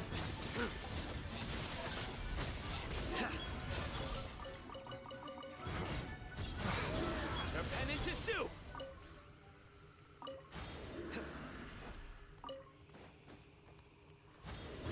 Guilty.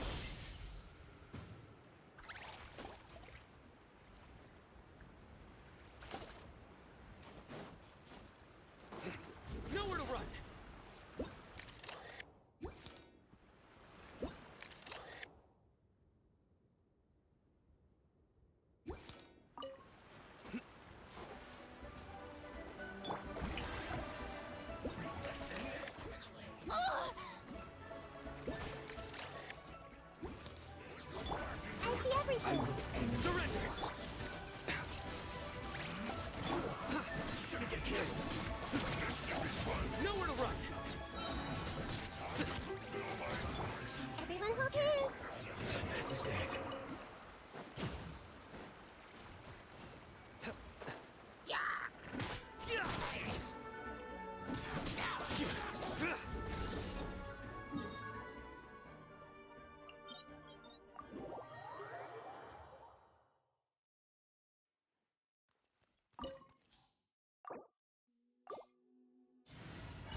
This opportunity is quite hard to come by. Well then, amuse me. Surrender is a valid option.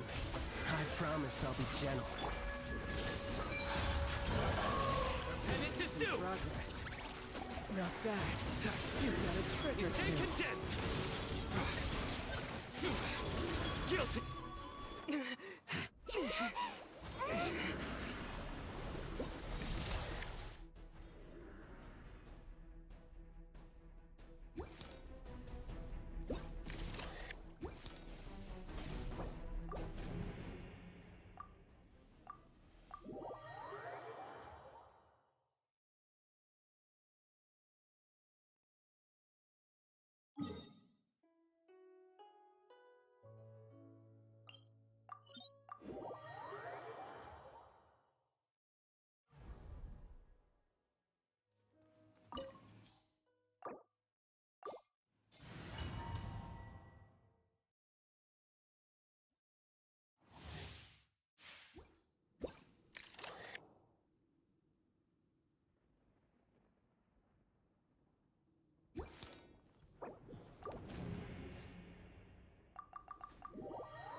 Mind the side effect.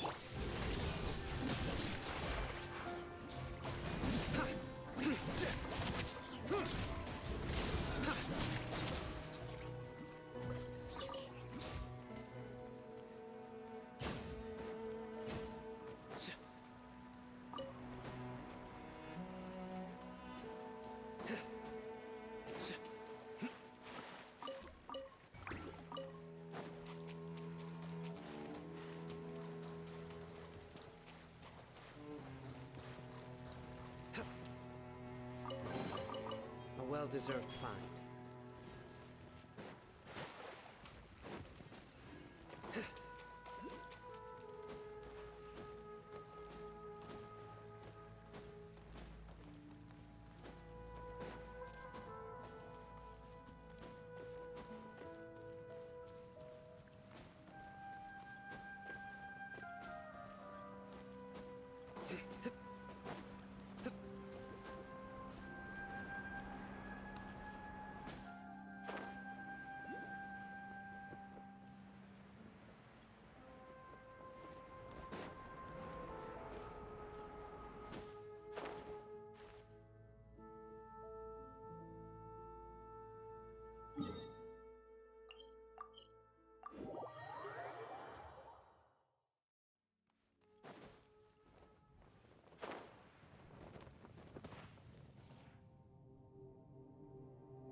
Your sins weigh upon your soul. You stand condemned. Guilty. Your penance is due.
Yoo-hoo!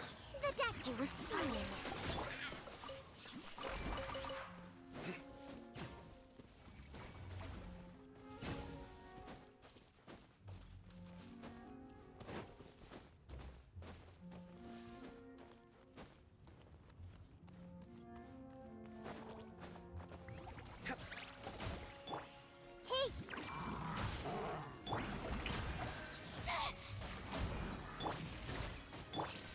Nowhere to run!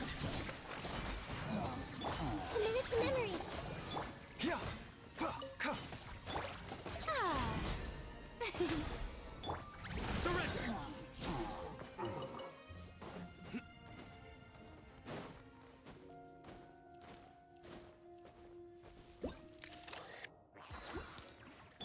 I see everything. Mind the side effects.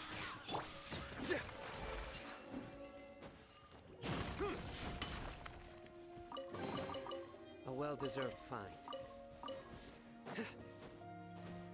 Futile!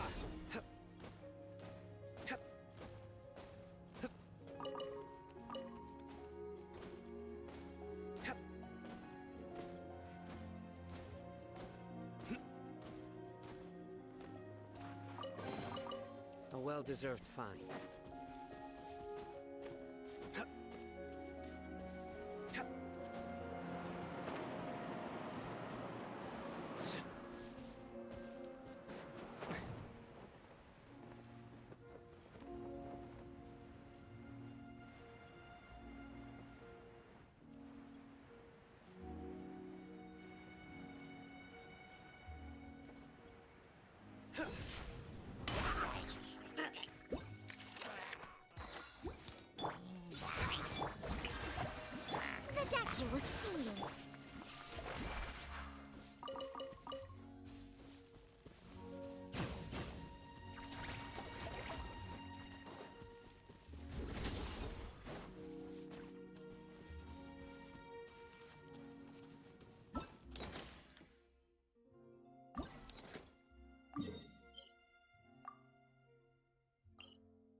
bitter pill to swallow. Nowhere to run! Judgment is upon you. You stand condemned!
Dude, why wasn't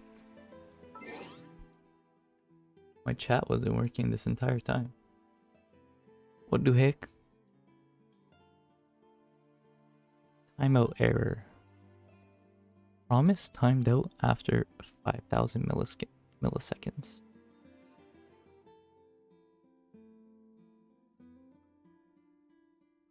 Oh my god, it works now. I can't.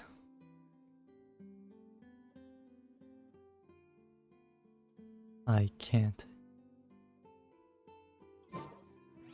Open. Please.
Everyone hold hands. The doctor will see you.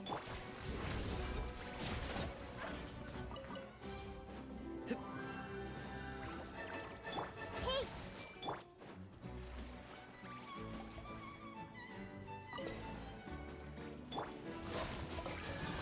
Strike a pose! Time to shine! Mind the side effects. Taking a turn. Surrender!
The doctor will see you now.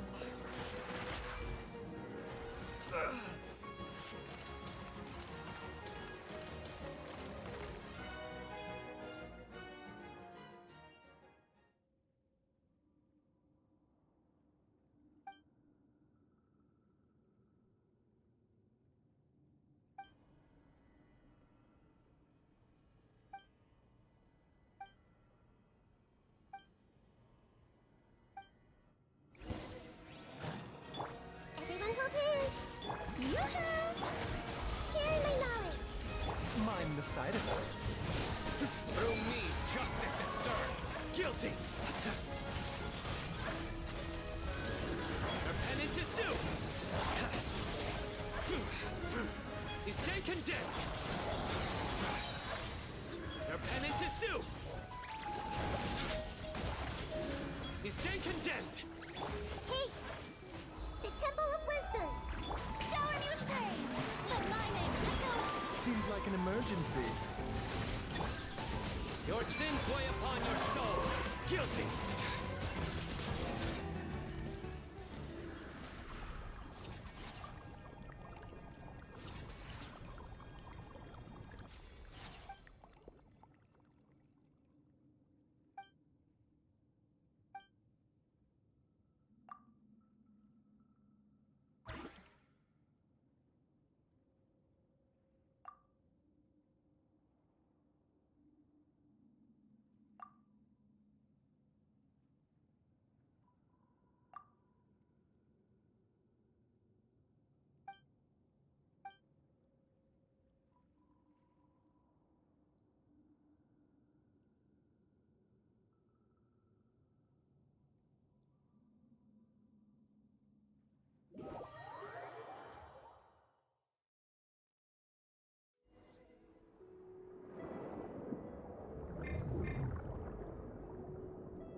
Wealth is the foundation on which civilization is built.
Okay, that was it for today.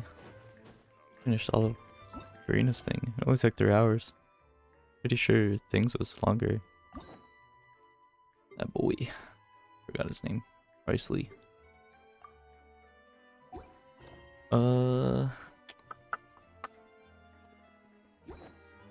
Yeah, maybe we'll do the research area next.